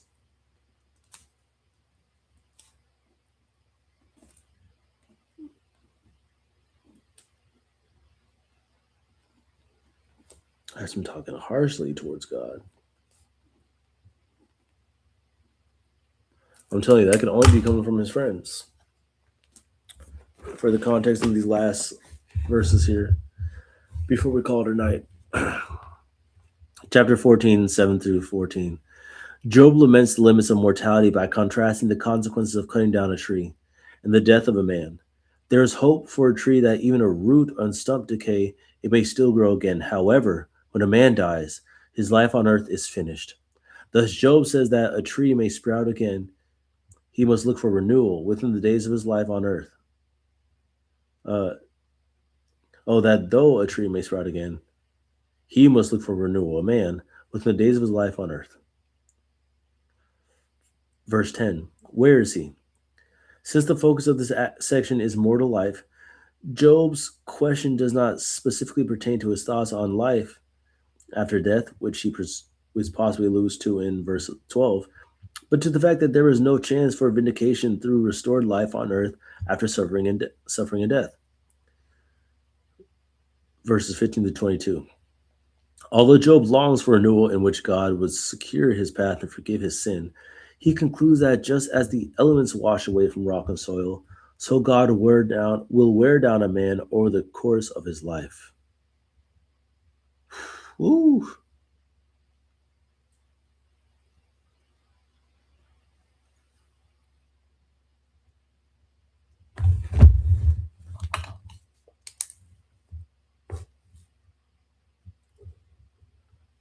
Like, is he losing faith? He said he has hope, but is he losing faith right here? Verse 19. Here Job evokes the language of his earlier description. Although a tree may have hope of renewal, God can remove the hope of man, though the persistent eroding effect of suffering, or through the persistent eroding effect and suffering of difficulty. Wow. Now, after this, Eliphaz accuses Job does not fear God. So it seems like it's just going to be a doubling down. A doubling down of Eliphaz through all these things At least one friend is he's just doubling down. Bildad speaks, God punishes the wicked. His friends are awful. Zipporah speaks, the wicked will suffer. Yo, his friends are awful. I ain't gonna hold you, man. And we're gonna get into that again, probably either tomorrow or some other time. The wicked do prosper. I thought I was gonna get through the whole book.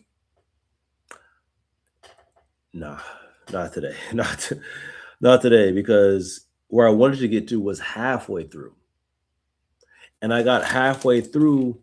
I got a little bit more through halfway through. So I got just a little bit past a quarter through, and it's 3 hours. So yeah, I don't think so. This middle section seemed like it's kind of a bit of a back and forth, and it's just more of a doubling down. And it's just, I feel like it's going to get real ugly. It's already kind of bad. We're leaving off. So I'll leave it with this. That's why it's just so true. Even people in the world say this, but God says the counsel that you keep is just so important. Again, I'm sure these friends mean well, but after this kind of conversation, I would question my friendship with these type of people. If these three were my friends, I would have to question how I feel towards these people. I would have to question it. You know, and it's not that I'm expecting anybody to rub my back, pat me on the back, and or just you know not give me any sort of uh, not give me reproach when necessary. Not to speak, not to sharpen my iron when necessary. But you need to have people around you who know how to bring that out first. If some simple questions were asked first, if they actually diagnosed Job's problem, they would have better things to say. But they're speaking more so from what they feel like would happen in their lives, maybe due to their own reflection of how they've been living their life. Maybe they haven't been upright. Maybe they haven't been blameless. And they're speaking from how they feel God would receive them. But that might not be what Job needs. And based off how Job is reacting, it's clearly not what he needs. If it was something that Job needs, this conversation would be going like this. So Job is very telling. See, and I'm not gonna lie, I don't hear enough of this part of Job. And as I was looking, I like every time I heard about Job before reading, they only ever talked about Job losing his family and losing all these things, but then he's rewarded due to his faith in God at the end. They don't talk about nothing about the three friends, which I feel like is more telling in Job than what is given back to him at the end of it. And that's all you hear about in Job. And when I was first getting into Job, I saw that there was 42 chapters. I was like, 42 chapters, and the first 2 chapters tell me exactly what the test that he go through with Satan taking away his family. I'm like, this happens in the first 2 chapters. The way they're talking about Job is happening throughout of Job, or maybe towards the end. But like we found out pretty much immediately what happens. I'm starting to see that it's not even really, most of Job is not even about what has happened. This is like a great movie. If like the beginning of the movie opens up with the travesty, and then the rest of the movie is just the response to the travesty, and most importantly, dealing with the people in your life. Like you have your own response and how people respond. And we're seeing that even the people who are responding to his life, his current life, are not helping him. That's what I'm starting to see. And at the end of the day, or at the end of the book, we're going to see that him and God have a conversation, or more so, God speaks, and He's gonna speak. And I'm sure what we're going to find out is that when God starts to speak, a whole different message is laid out, and a whole different comfort, a real comfort, is starting to get laid out. Job, if anything, shows that yes, Job was faithful, but he was losing faith, and he was losing the most faith speaking to his friends. Notice that. But I'm sure God does a thing as He does where He restores Job's faith. Again, what I've heard about Job is that it was just in Job's just having faith that God restored it. I'm like, I don't know. Based on what I'm reading right now, I'm sure Job has hope, but faith is being lost. I'm reading through it. Like he's speaking harsher and harsher towards God. So these are the things that are not being talked about. We don't talk about the friends. This is the bulk of the story. As it even says in the extra content, the majority of the book is the conversations between Job and his friends. So these are the lessons that really should be taken away.